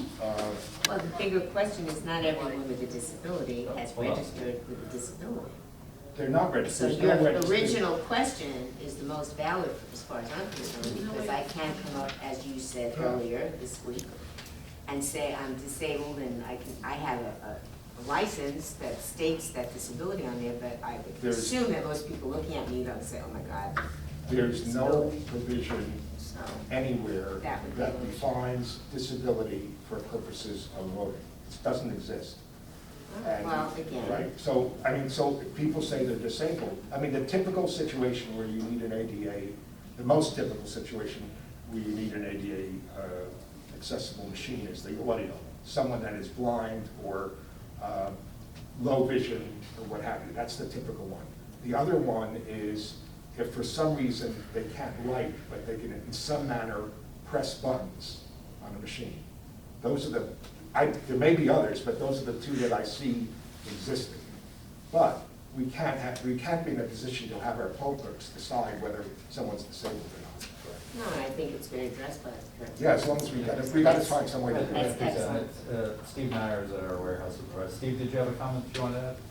I think when it came to the polling places, a place like Jamesburg, the polling place is in the hall. FYI, so that we can have that too. Is Borough Hall interested? Okay. Well, that'll work out fine. Except you've got to have a machine in a different room and Right. it's just. Okay, thank you, Steve. Now, a bit of a non sequitur, but the Secretary of State is preparing the applications for a vote by mail. Did you see that in Yeah, the one? the Division of Elections is part of the Secretary of State's office. And that has happened in the past always? Well, the Division of Elections is part of the Secretary of State's Okay. office. They went from the Secretary of State being the titular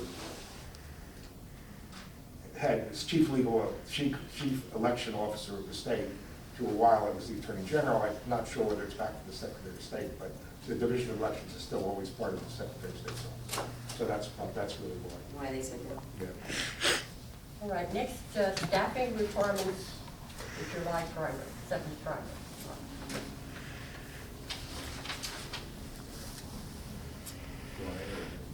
Stars. Okay. So again, I put this on the agenda at the behest of Commissioner Franklin in discussion with staff was really just a kind of, again, in terms of planning for July 7th and looking at the scope of our office and what we'll have to kind of achieve before then will be, what kind of staffing ratios will we need prior to the July 7th election. So just for, again, as the commissioners are all well, we currently have within our main office three staff people who are, if they were called back, wouldn't be able to come back to the office at this particular time through, either children home or because of underlying health issues. In our warehouse, we have 5 individuals that fall under that regard.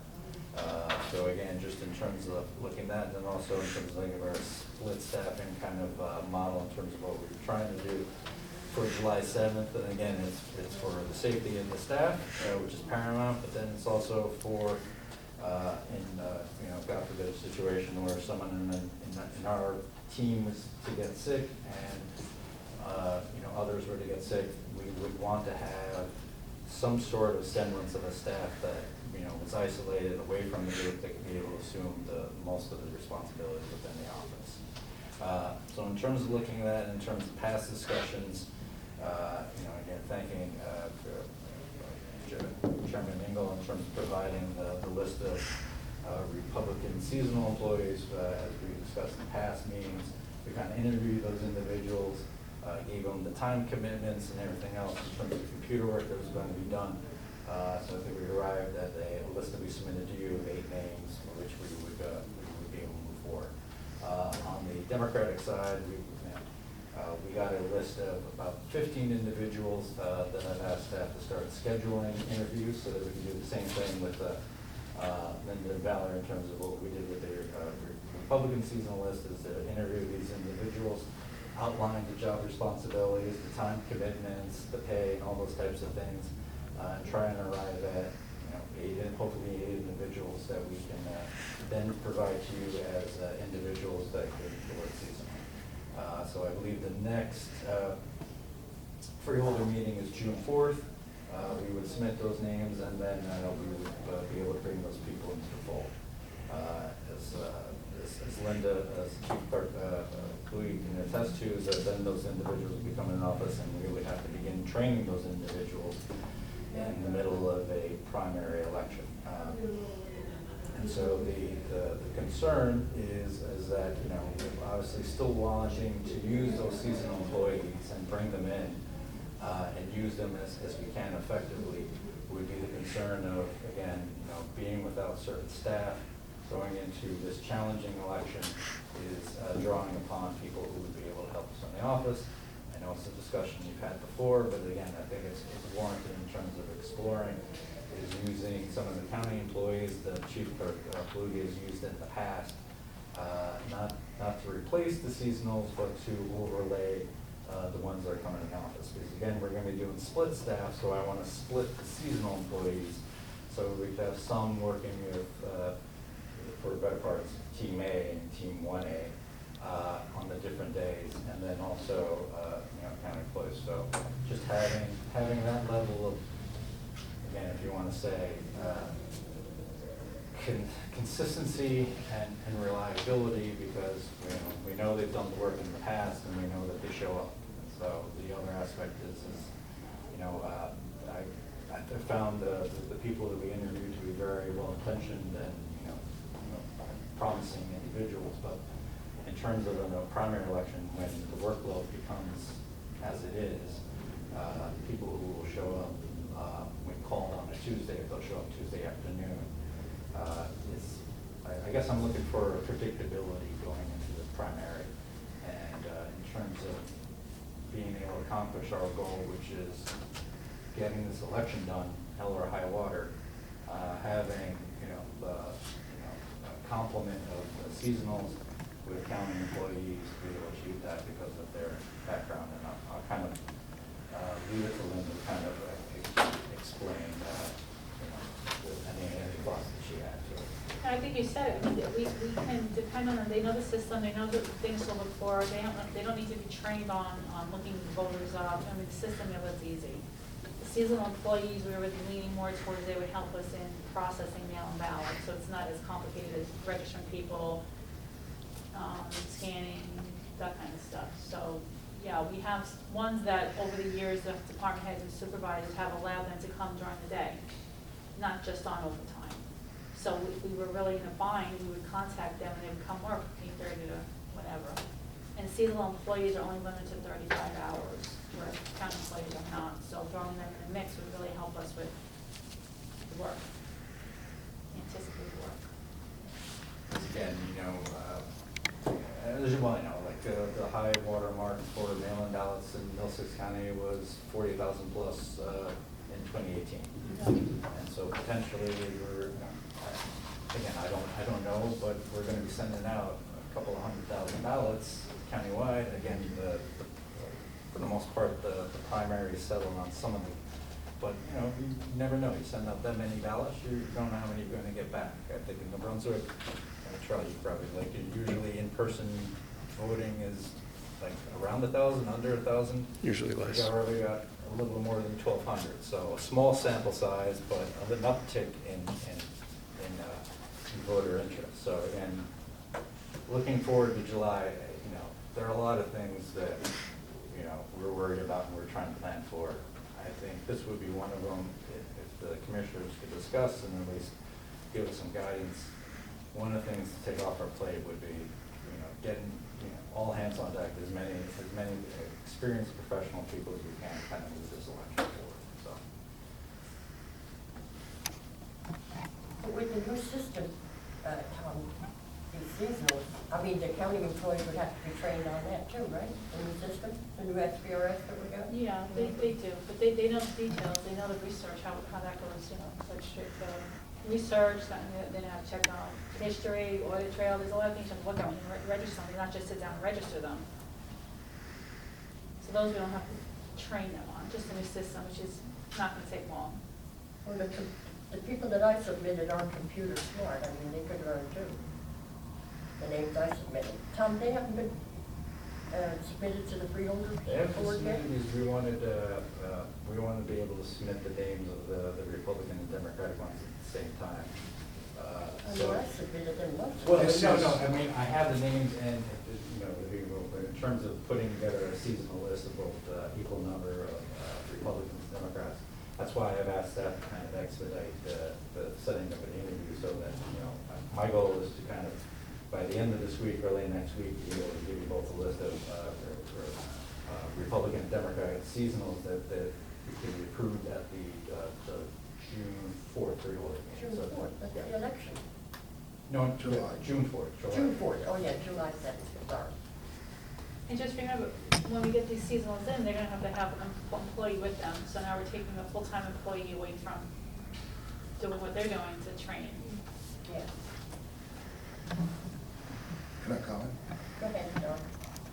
We made a specific agreement that we would not hire regular county employees to work here, all right? This, in my opinion, this has been, part of this problem has been created because things were not done when they were supposed to be done on the Democratic side in this instance, right? I have Tom's email from January 29th, which says, turn in commissioners should submit interested individuals before Friday, February 14th, contemplating that we would approve the individuals March 4th, and the county would approve the seasonal employees during their March 19th or April 2nd, 2020 board meeting. I had been given these, they were still looking for people. I don't know how the guy got it, but he sent me an email from the Democratic County Chairman in East Brunswick, looking for people to fill these positions, and that was dated May 11th, 1 week ago. So creating a problem because it's months later than it's supposed to be is not a reason to make the other changes. I'm not going to vote to allow county employees to come in and work that are, because, and I mentioned this before, and that's why we got to part of this. I mean, part of this is based on the prior court order, which basically says specifically that it's the Board of Elections that makes the employment decisions, not the county, it's the Board of Elections, all right? County employees have a master in the county. They do not answer to us. They answer to us directly for this part of it. But their employment is with the county which is a partisan basis. I'm not going to vote for them. And Commissioner, and again, small thing, everything you just said was completely accurate. And again, the goal was to kind of get everything done by that March 19th deadline. But March 19th was right in the middle of when all this broke out. I understand that. But- But they were supposed to be in by February, the names were supposed to be in by February 14th, which is before any of this coronavirus issue came up. I'm not disputing that, but my only comment would be is that even if we had both lists, we wouldn't be able to bring those people in to train them for March 9th. And then it's not an excuse, the process was delayed, but in effect, even if we did have them approved, we wouldn't be able to bring them in and actually train them as we would want to do in person. We would almost be doing it remotely, which is enough. But again, everything you said is accurate. I just want to put that pivot in there. So one of the things I think we have to consider is we are here to run an election. And whether we have the people that are submitted by each party, they have not been truly tested in elections. They're novice. We want to create a bench. We've always wanted to create this bench. And now we're doing it. But this is not political. This is to run an election. This is to make sure that the election runs as smoothly as possible. For you to sit there and say you don't want to run that election as smoothly as possible, I believe you do. And I believe we all do. And in order to do that, we're running an election in a pandemic. And this pandemic has turned everybody upside down. And I think if everything was all equal and everything was there, yes, we would have created this bench strength earlier, we would have trained people, but we have an obligation as commissioners to run this election. And I can't believe that to make sure, to assure that this election runs properly, that we wouldn't bring in we wouldn't allow seasoned people, especially in this pandemic, and I'm saying because of this pandemic, to bring them in to make sure that we can make sure that this election runs smoothly. So I find it, honestly, you can laugh all you want, anybody here or in the public, but this is not political. This is to run an election. So For you not to do that right now, I think that's a little, honestly, The issue irresponsible. was created. I think it wasn't created, okay? We would have probably been talking about this now anyway, okay? It's irresponsible for any of us not to make sure that this election is run properly, okay? And to have novice people that we're gonna guess can do this with these amount of mail-in ballots coming in, it's just, I don't feel comfortable at all. And that's when you're gonna find mistakes. Of course. You're gonna find issues. You're gonna find So I want to problems. make sure we minimize as much of that as we can. I'm not saying these people can't do the job. I don't know if these people can do the job. I hope they can. On both sides. I hope we have a bench strength. I really want one. But we need to run an election. Madam Chairwoman, can I just ask for clarification, please? Commissioner, are you suggesting only to use the seasonals? And are you suggesting, Commissioner, only to use the county persons who have worked, or any persons who have worked here before? No. Okay, so what we're talking, are you, by the way? Are you? Am I which? All right, I heard The intention is to you're use the saying. the intention is to use the seasonals. Only. Well, yes, but there's another piece that we haven't asked. We have a number of people that are out, to the extent it's because of children, have we explored, or we should explore to see, you have daycare centers or other things that are open for first responders, et cetera. Have we explored, or we should explore, whether we can provide that service so we can get some of our employees back in to work? Have we looked at that? Why would we do that? Because we're talking about personnel, and we have personnel. And you're that- gonna tell, I'm sorry. It's also I'll be children that quiet. are in school and the parents are teaching them during the day. It's not just daycare for preschoolers. But the staff is out. I think, well, it's probably a combination. Although Well, most yeah, of the but schools are it's- finished before.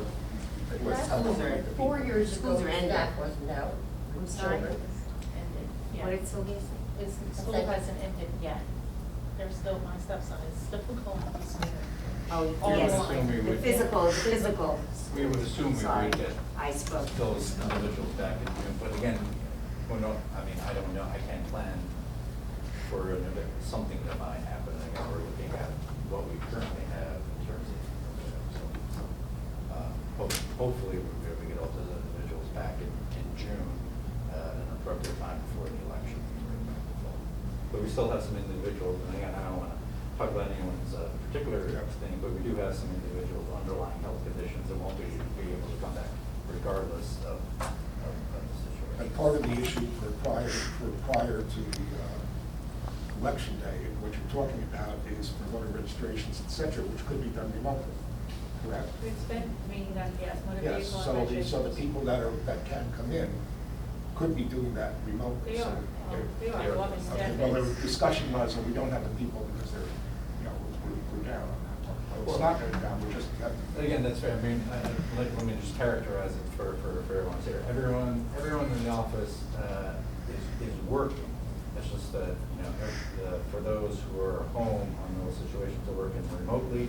They're doing a motor vehicle commission, registration, voter registration system.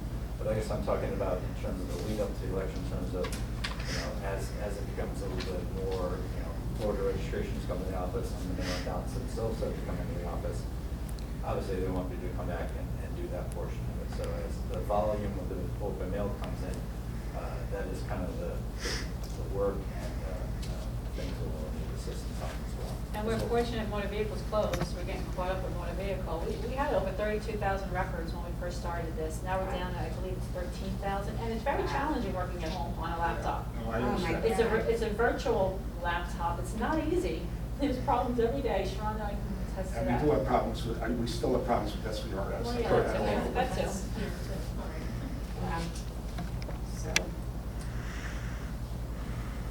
So you need experience, Commissioner, comments? I just said, so it needs experience to come in and start working right away. All I heard was, I'm really seeing. From a staff perspective, we're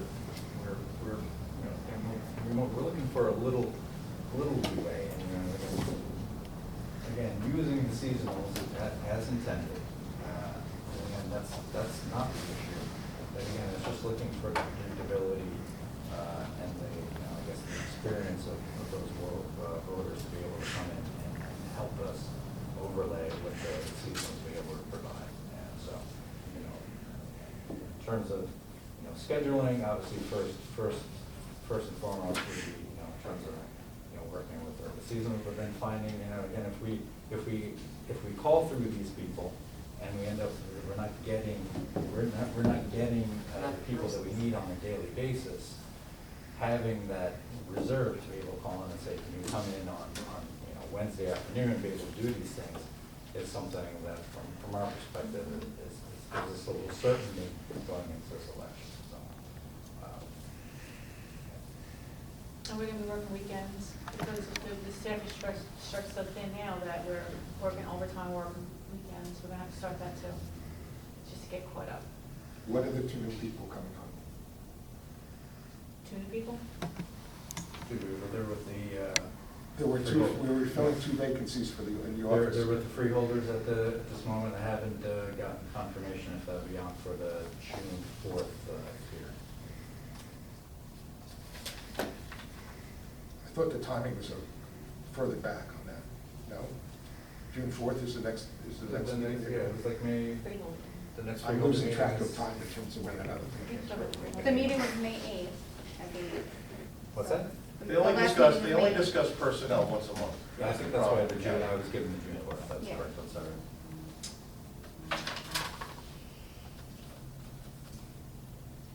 Well, to move forward then, I think if the commissioners feel, I guess I should make a motion then. So I make a motion that we include the seasonals, and we include the, I'll call them the county employees that we have used previously as an overlay, to make sure that the work is done so we can do an efficient election.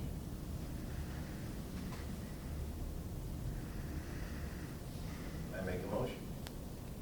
I'll second the motion. Roll call? Chairman Engel? No. Commissioner Flynn? Yes. Commissioner Capps? No. Commissioner Moskowitz? Yes. Question as to what in this statement prevented that vote of acceptance? Because you, in other words, I'm hearing that we're gonna bring in people to help with the election, and you're saying don't. No, that's not what No. we said. Okay, that's why I'm asking you to The county clarify for me. employee overlay is not acceptable. One more time. The county employee overlay And I is not asked you acceptable. earlier whether your statement said you could only use seasonals, that's the only thing you would accept, and you said that wasn't exactly the case. Maybe I missed something.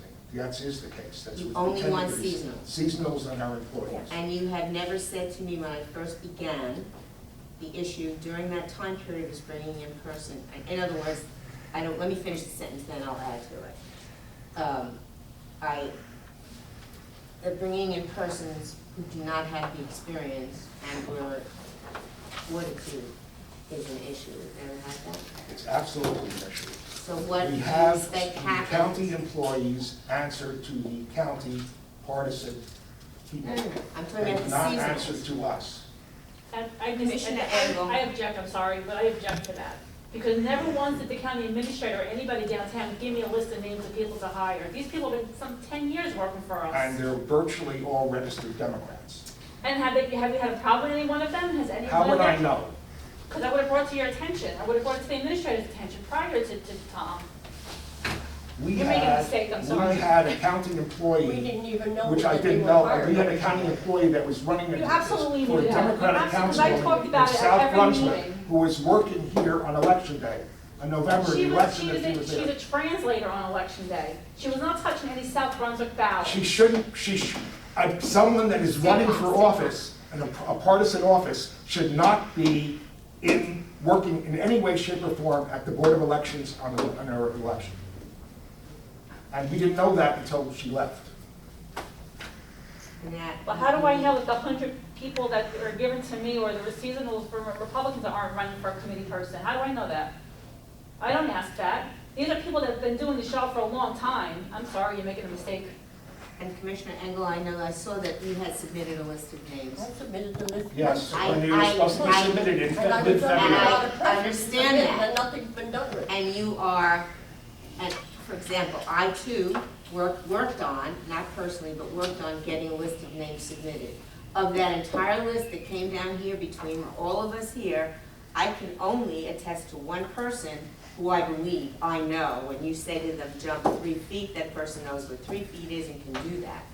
And I'm asking, not to be negative, I'm really asking, on your list, can you say that those persons are gonna come in and be able to, They have to be trained, of course, okay. and they should be Oh. right not to. I'm just And all of a the, little all of them concerned have. that you come in and you all of don't them want have- experience All of coming them have into been help. interviewed and otherwise. I know 3 or 4 of them, who I believe are good. All right, so good that's quality 3 or people. 4, and I Okay, have so 1, so right. now we have names of 5 seasonals. What is No, we this have more office than gonna names. We have do more names with than the other 5. names? That's all I'm asking you. You No, suggest no, it no. doesn't matter. We have, Experience is we not have gonna matter. the Republican employee, proposed Republican seasonal employees were submitted by the deadline that was given for both parties of February 14th. They were interviewed, there were more than a number of people that were wanted. They were interviewed and selected the ones that they wanted. They've been sitting and waiting To be trained. since then. No, to be hired. Can't train them until you hire them. They Okay. haven't been hired because they've been held up, because the Democrats haven't submitted anything. So it is now, so this is a delay because of that.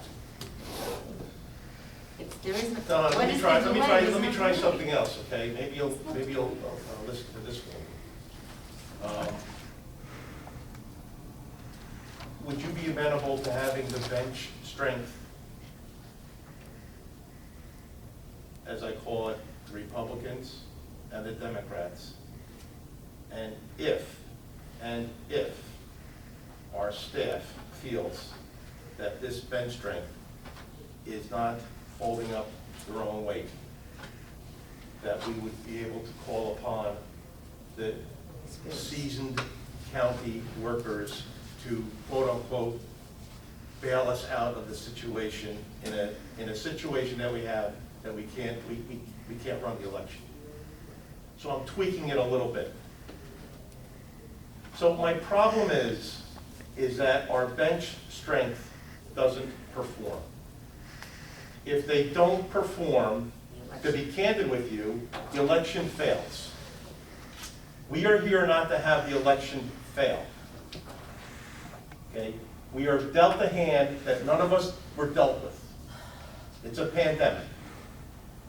For you not to say, not to have this election run efficiently with all of our people that work damn hard, of workers, okay, is irresponsible.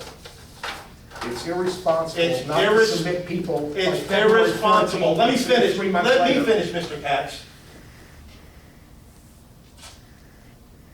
We're dealt with a hand, and yes, were the Democrats slow in getting that names in? Yes, they were. But now we're dealt with a hand. And we're dealt with a hand for a July 7th, all mail-in ballot primary that we've never seen before. None of us. And for us not to have experience behind us, just in case it doesn't work, for you not to vote for that is irresponsible. So I'm going to make the motion that the same motion, I'd like to make the motion that the bench strength stays for Democrats and Republican seasonals, and if they don't perform, that our staff, through the administrator, will be able to use county employees. Not an overlay. Who's going to decide whether they, Our administrative staff. And our administrative staff can damn tell if those people are not doing the work, or not able to do the work, and aren't coming in, they can tell. Can I add to that, that I also would contact the department heads and supervisors and the employees to come and prepare them if they may need their help. You can't tell me Friday that you gotta get them in by Monday. Correct. Most Correct. of them will come, they will come, but it's gonna be a hardship on their departments, if they're even working in their departments. Correct. So I can't wait a week before and say, all of a sudden, I need, so when they've known a month ahead, oh, I'm gonna be calling you soon, next week I'm gonna be calling you soon, I keep them informed, all the department heads, all the supervisors, and all the employees. And in the past, have we ever considered, and that becomes political too? In other What's ways, becomes political? the numbers of persons who came in from the county, was there ever a? There was Do they no- have to say to us, I'm a Republican and I'm a Democrat? No. No, right? No, wait. We never, the Whoa, whoa. board never authorized, as a board, hiring county employees to work. Okay, so this is a It was first time always the discussion. impression, at least the impression with Sylvia and myself, Right. was that we were continuing with their process, which was seasonal employees, half Democrats and half Republicans, all right? That was eliminated, and we were never told that.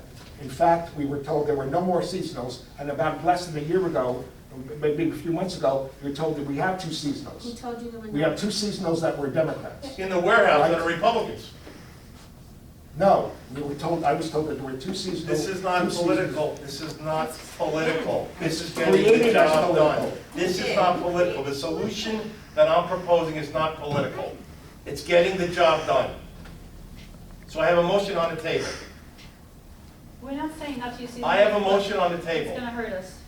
I'm telling you now. I second it. What is your motion? The motion is we use the seasonals first, both Republicans and Democrats. If our staff feels that the job is not getting done, they will be able to call, not first, they'll be able to call the county seasoned workers, experienced workers, to come in and help us with getting through this election. Now, our staff is having unbelievable trouble with the SRS system. How do you expect strangers to come in and learn it?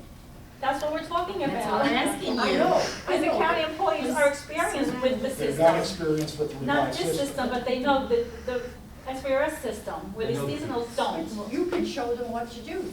You're learning it now, I hope.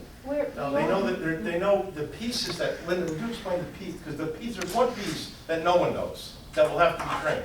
There's other pieces that the seasoned county workers know, that also they have to be trained, the other. There's research that goes into adding somebody. It's not just sitting down and adding them. There's a lot of research that goes into that the experienced employees understand.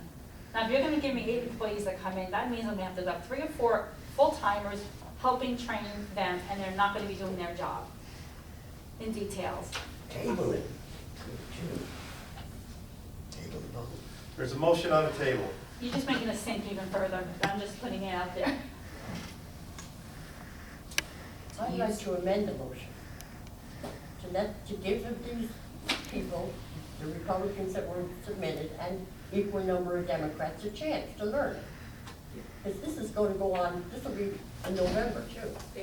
I'm not talking about November, I'm I know, talking but about I'm this. talking about November. Okay, but I'm you talking know, about this election. Give them a chance to learn it, and if they- then we can. I have do no it. problem giving them a chance. I am saying now, I changed the motion from the first one that was voted 2-2 as a tie. I changed it to where the new seasonal Republicans and Democrats would be trying to do our system first. If they start where they can't do it, where our staff feels that we can't get the work done, then they would be able to call upon the seasoned, experienced county workers. That's all I said. I amended it, that was the amendment, and it was seconded. And if I'm telling you, if you don't vote for this, not that, I'm not threatening you, we're not gonna be able to run this election. We have to run this election, that is our task. How many mail-in ballots will you think we'll get back? Because the last 2 elections, presidential were. We're all mail, but Sylvia, we're all mail-in ballot. I sent you guys We're just. Yes. all mail-in ballot this election. One election was 18% of the registered voters voted. Yeah. What was 2016? But that's a tremendous amount of ballots coming back. Sure. What, 400,000 going out, or 306,000, I think it is, C's and R's. Yeah, I'll pull it up. And then you got the unaffiliated. How many people, do we know how many people voted in the primary in 2016? Yes, I sent it to you. Sent it, 18%. Primary. Yes. Yes, I take a detailed email. 18%, Don. 18%. I got it here. Okay. And then, and 4 years before that, it was 7%. I don't think this year it's gonna be a huge There's no turnout. presidential contest. Sylvia, if you're right, I know I'm right. What do you mean there's no contest? You know, Presidential.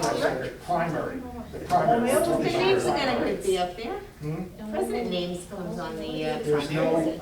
no real contest for Democratic nomination or the Republican But nomination. because of the unique circumstances, more people will, I believe, vote. Did you find it? Madam President, did you find it? You found the email? You found the email, right, that we received? Any primaries in any accounts? Anyway, so I second. Piscataways, yeah. Yeah. 54,000. This If is 18% tailgate for vote them. out of the only 300,000 DSNR, that's $54,000. you're, I'm telling you, it's gonna be in your hands. Yes, it is. It's gonna be in your hands. It's definitely gonna be in your hands. And I'll say it publicly, but take a vote. Well, the question, And you can explain why the people weren't hired earlier. why? Why? Because they weren't provided when they were supposed to. No, I mean, what does that have to do with your vote? Is your vote affected because the names didn't come in? Is your vote no Wait a minute, affected because the names were not sent in? Is there a motion on the table? wait a minute. There's a motion on the table. Roll call? Chairman Engel, No. Commissioner Franklin, Yes, Commissioner Cap, No. Commissioner Moskowitz. Yes. Now we're at public comment. I would just like one clarification, if I may, Madam. Do you have something to say? Yeah. The clarification Yeah, being you your can no go vote first. was based on the delay of the names that I submitted. Say that again, I can't. I hear was you. asking if the no vote was based on the delay of names submitted, because that's what I was getting from the No, no. conversation. That's not what it was. For That's what I asked. I asked- over a year, I asked if yes or no, for was that your over a vote year, based? it's been very clear and agreed to, backed up, that they only agreed to because of the court order, that we would not use county employees. This is not new. This is not new for November, it's not new for a year earlier. This is a potentially created problem, and I'm not accepting it, Because something this was of done the for a delay. year. So This you're, is not that's new. what I'm asking, it's nothing to do with the election, just based on the names itself. Vote was Delay. taken, let's move on, public. Thank you. All right, public comment. I guess that's. Which way do I face? Oh, you can turn your chair around if you want.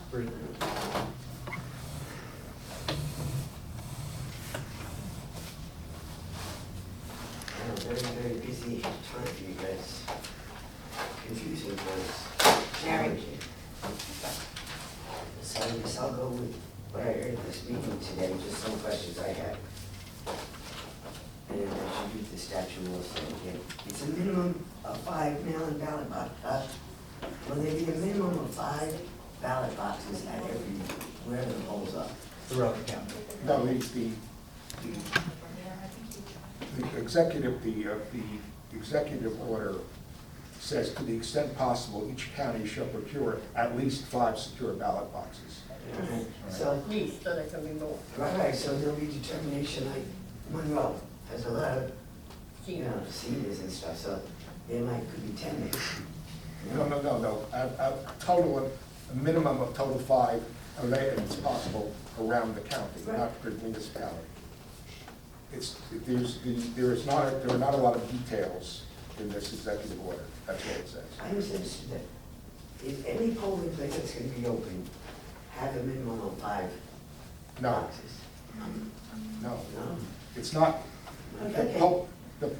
The polling places that will be open in each municipality, at least one, will be open and set up to take the people that would come in and for one reason or another, they didn't vote by mail ballot, they're unaffiliated, so they didn't get one and they didn't apply. they can come in there and vote solely by provisional ballot, no machine, except in connection with people who are disabled, and we have to decide and determine where machines and where we don't. Thank you. I think I heard that the determination of how many polling locations per town is a conversation you guys are having with the local clerks. Is that, did I hear that? It'll be determined. We're still waiting on guidance from the state, because they have been taking questions from county boards of elections and superintendents. So I don't want to jump ahead without knowing from the, I guess we're still waiting for a call, is if they have particular guidance on how those, how it should be spread out or selected. But absent that, we would probably lean heavily with municipal clerks in terms of guidance over Well, location. have you had the conversation yet? Has anybody had the conversation with the local clerks saying, hey, how many think you need, how many think you need? Well, to some extent, this came out on Friday, We have Friday a call. afternoon. We have a call Okay, I can do scheduled that, I can do that. for Wednesday to I hope discuss you guys what do the have that conversation. I know I had poll clerk coordinators, saying that maybe in one town they could easily get rid of, 6 polling places out of 15. And so that conversation would be good to have. And you don't know when that determination will be made. You think it'll be made by the next meeting, June 2nd? For which determination? You have to As to how many locations, how many locations? Yes, we would have to have that, because they have to be Confirm. inspected before June 15th, which is the deadline, so. She said, and just June 4th. Say, well, it's June 4th, I think.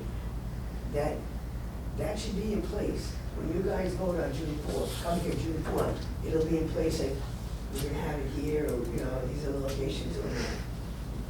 We would have it well in advance of June 4th. Okay, thank you. Hopefully. I do think it's the better idea to have an APA machine at each municipality. That seems to be, because I'm thinking at one location,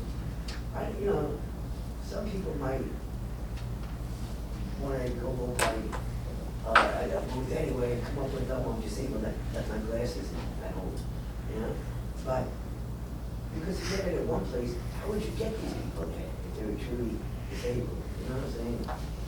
So I agree with that. The staffing requirements, July 7th. When is it projected?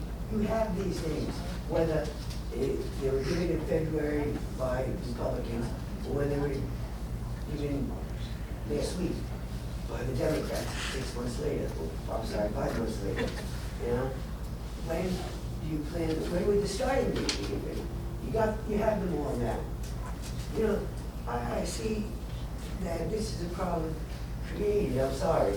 And now all of a sudden, let's be the heroes and put it out, otherwise we won't have a proper election, it'll be only your fault, So, I don't agree with that. I think you have these names, today is what, May 18th?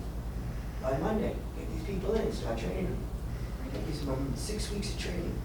And if you don't see that they're capable, and as somebody said, this system, anybody, in the motor vehicles having problems with certain entry, it's screwed up all over.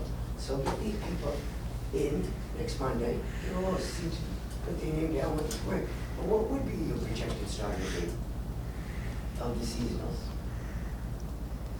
Well, if we had, I don't, Mr. yeah, in terms of, if we had approval from the freeholders to go ahead, they can go through the medical, fill out the paperwork prior to June 4th, and then once they're actually approved by the freeholder, they can start the next day.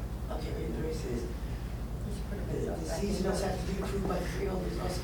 Yes. And what's the medical, do the OBD or just, It would be A drug consistent test, with, is that- I think it's a heart test and a drug test at the same time. okay, Consistent well, with, I think, if anyone's employees taking drug it's tests. really sad to see that the delay was based on votes. I was always told, better to do the right thing and get it done and do it than to apologize later. So this is a new era whether we have new administrators here, whether we have vote by mail, you know, whatever. Everybody should start to be on board to make sure, you know, county work is expensive, quite expensive. I'm sure there's some people out there, I can name 3, you know, who if they thought they were getting a steady income for 3 months, I'd like to see these people get some money. You know, they're laying up their jobs, and they're quite capable. You know, whether it's a manager, you know, and the information is numbers or whatever. You can have a manager in a restaurant who got laid off, did payroll, did this. But you know what? They need the extra money. More so than a county worker, sorry, getting paid $70, $80 an hour.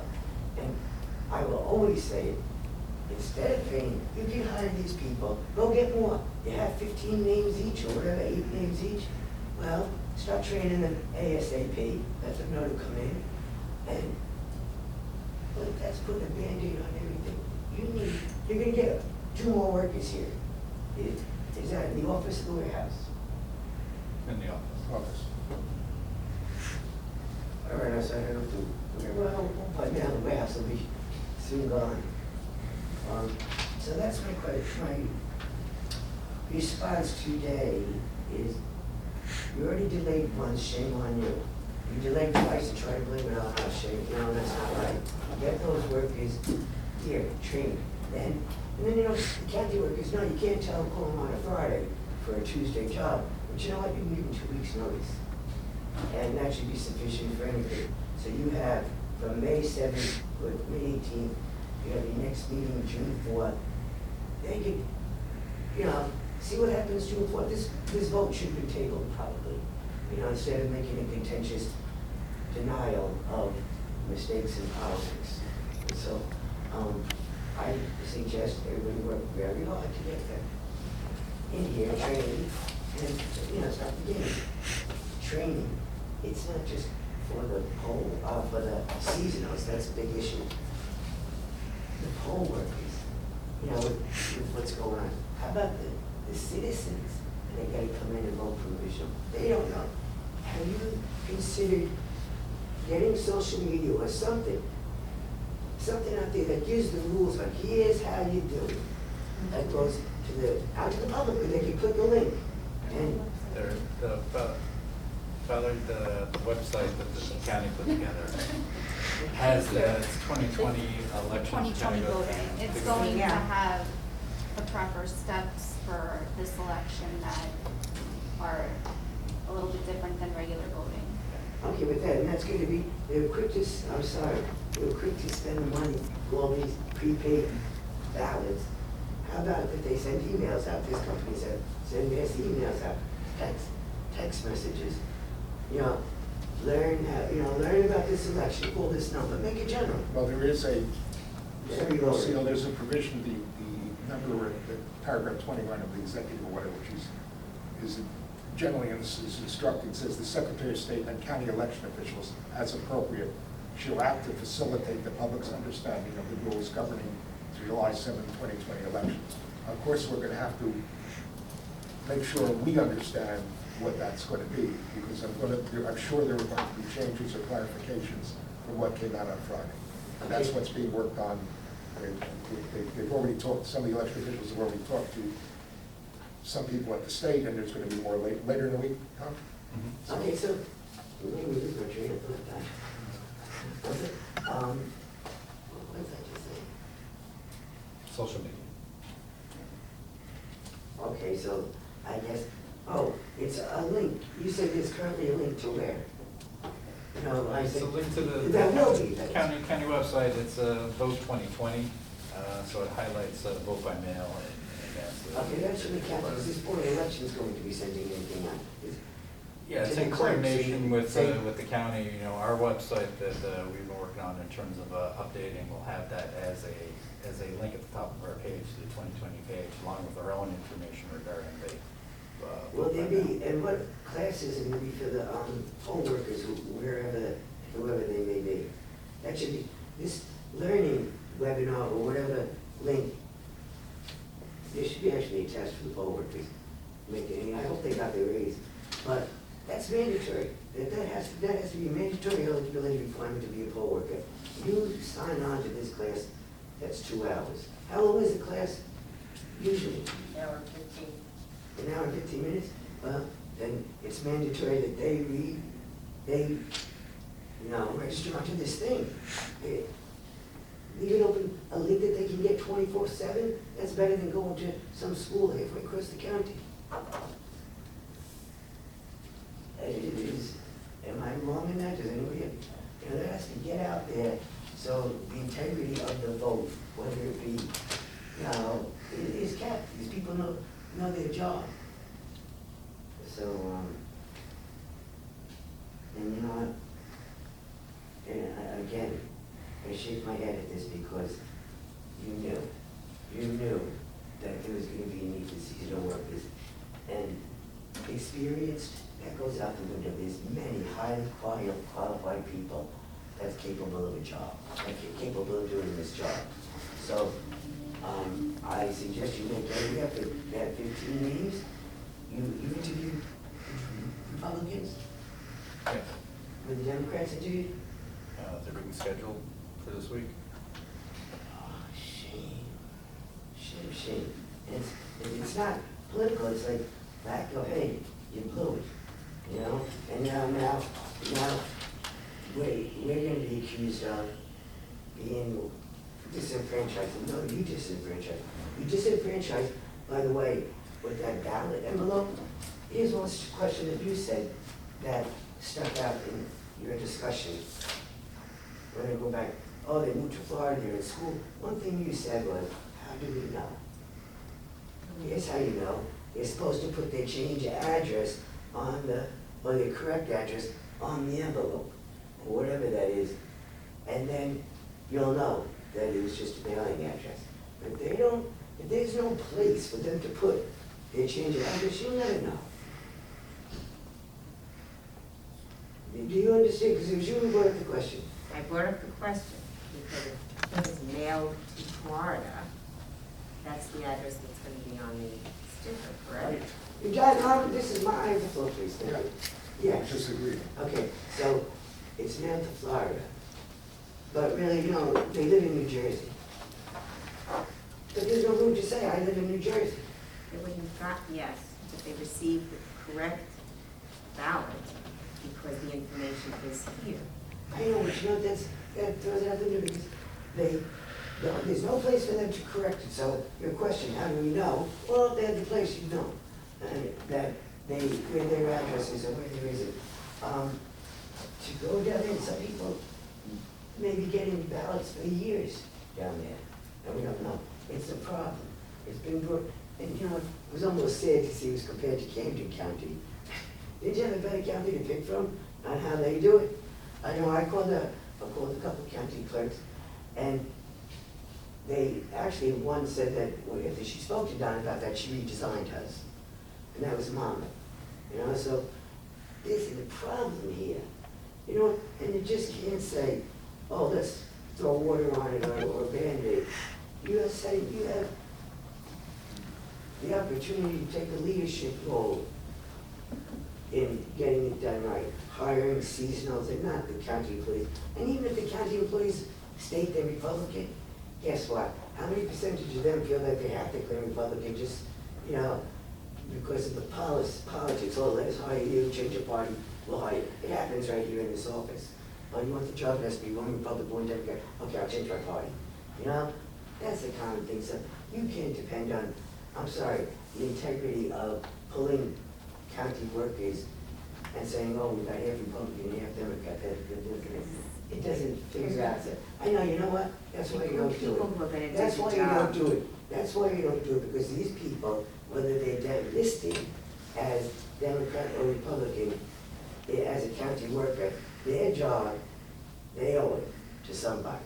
And if anybody thinks differently, 95% of them owe it to somebody.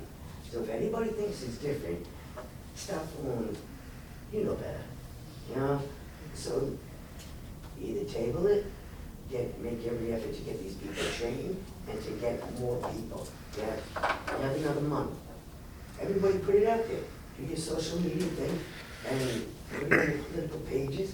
And I'm sure there will be people who will be interested. So shame on you for not getting it done, for putting us through this, for putting this election through this. You know, but hopefully you rectify it and make it fair. Everybody has to learn that new system, so learn it together. Kumbaya, you know? Charlie? Yes, please. Charles Cradaville, New Brunswick Today. Had a number of matters I wanted to follow up on, and thank you for the very interesting discussion today. It's always good to know that the commissioners are at least paying attention to what's going on and that you have strong opinions about how it should be. I, for one, respectfully disagree with Mr. Katz about the issue of having a meeting with 3 or more commissioners. I believe that under the Open Public Meetings Act, if you're meeting to discuss board business, that you would have to properly notice and advertise and allow the public and people like me to video your meetings if you're having more than 2 of you in the room. However, I totally agree with the issue that Mr. Katz has flagged, and I think that it's a good one, and I thank him for bringing it up and advocating on it so forcefully, because it does appear that we're destined for a problem if the design is not changed. I for one viewed hundreds of ballots out of New Brunswick, and because there was a line for people to write their address, it was largely a non-issue because people put their residence address on the ballot. If that part is removed and the certificate, whatever the certification says, people aren't going to write on an extra address if there's no place to put it. And like you said, hundreds or maybe thousands of ballots will be rejected from people who, in all likelihood, should have had the right to vote in that election. And having experience with this, I just want people to know it seemed like there was a little confusion of why would a ballot from New Brunswick end up somewhere else. Well, I ran for office in New Brunswick, and we had ballots in Germany, Indonesia, the UK, Ireland, Canada, and many states in the Union and Washington, D.C. as well. I don't know if they were for me, but these folks were getting ballots sent to other countries. And so I do think that it's important for them to have a place to certify their residence address so that you guys can make the right decision on whether or not the ballot's supposed to count. And it would be crazy to have it on the ballots for the May 12th election, but then remove it for future elections. And I don't quite understand why anyone was contemplating that, but I want to express my concern similar to the concern that you had, Mr. Katz. As far as the SVRS system, I know that the staff had some strong words about the problems earlier this year. Can somebody tell me what things have improved, what things have been fixed, and what things are still problematic about the system? Do you want to answer just generally? I mean, Linda's probably the best guess there. Probably just from a general view in terms of things to improve the overall administration of the system, any challenges. Well, there's been a lot of improvements in the system, but the major one right now is the street file. We're kind of working on the GIS. Street file. The street file, it's GIS, the GIS in the system, the shape files. There's some kind of errors going on with that, where they're trying to correct the information. So that's basically our issues now. It's moving faster. It's been a big improvement. Small little glitches that you couldn't add a voter from motor vehicle, that's been fixed. You couldn't, make somebody active, that's been fixed. So it's been a learning curve for the office that we've been working through. So it's been a big improvement. Cool. I noticed there was a link for people to be able to check on their mail-in ballot, and I, for one, it didn't work for me. I wasn't able to see the status. The state link? Yeah. Yeah, I don't know how they manage that, honestly. Okay. It seemed like it was hooked up to the SVRS, but I didn't know why. It is, but I don't know when they update it. I'm not sure how often they update it. Gotcha.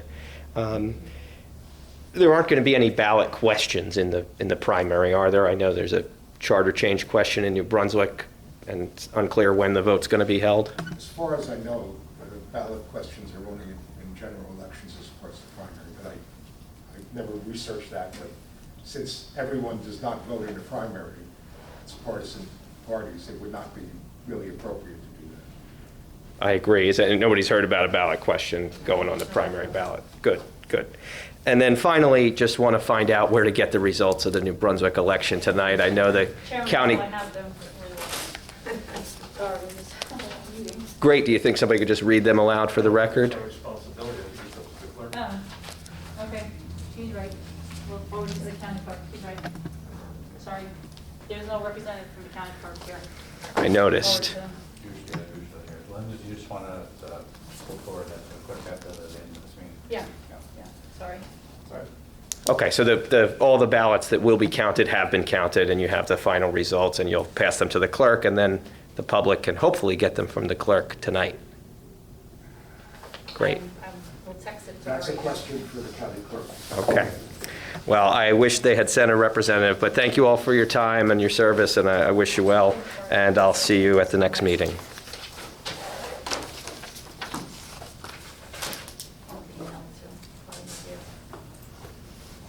Second motion to adjourn? I second. Roll call? Chairman Engel? Yes. Commissioner Franklin? Yes. Commissioner Cast? Yes. Commissioner Moskowitz? Yes.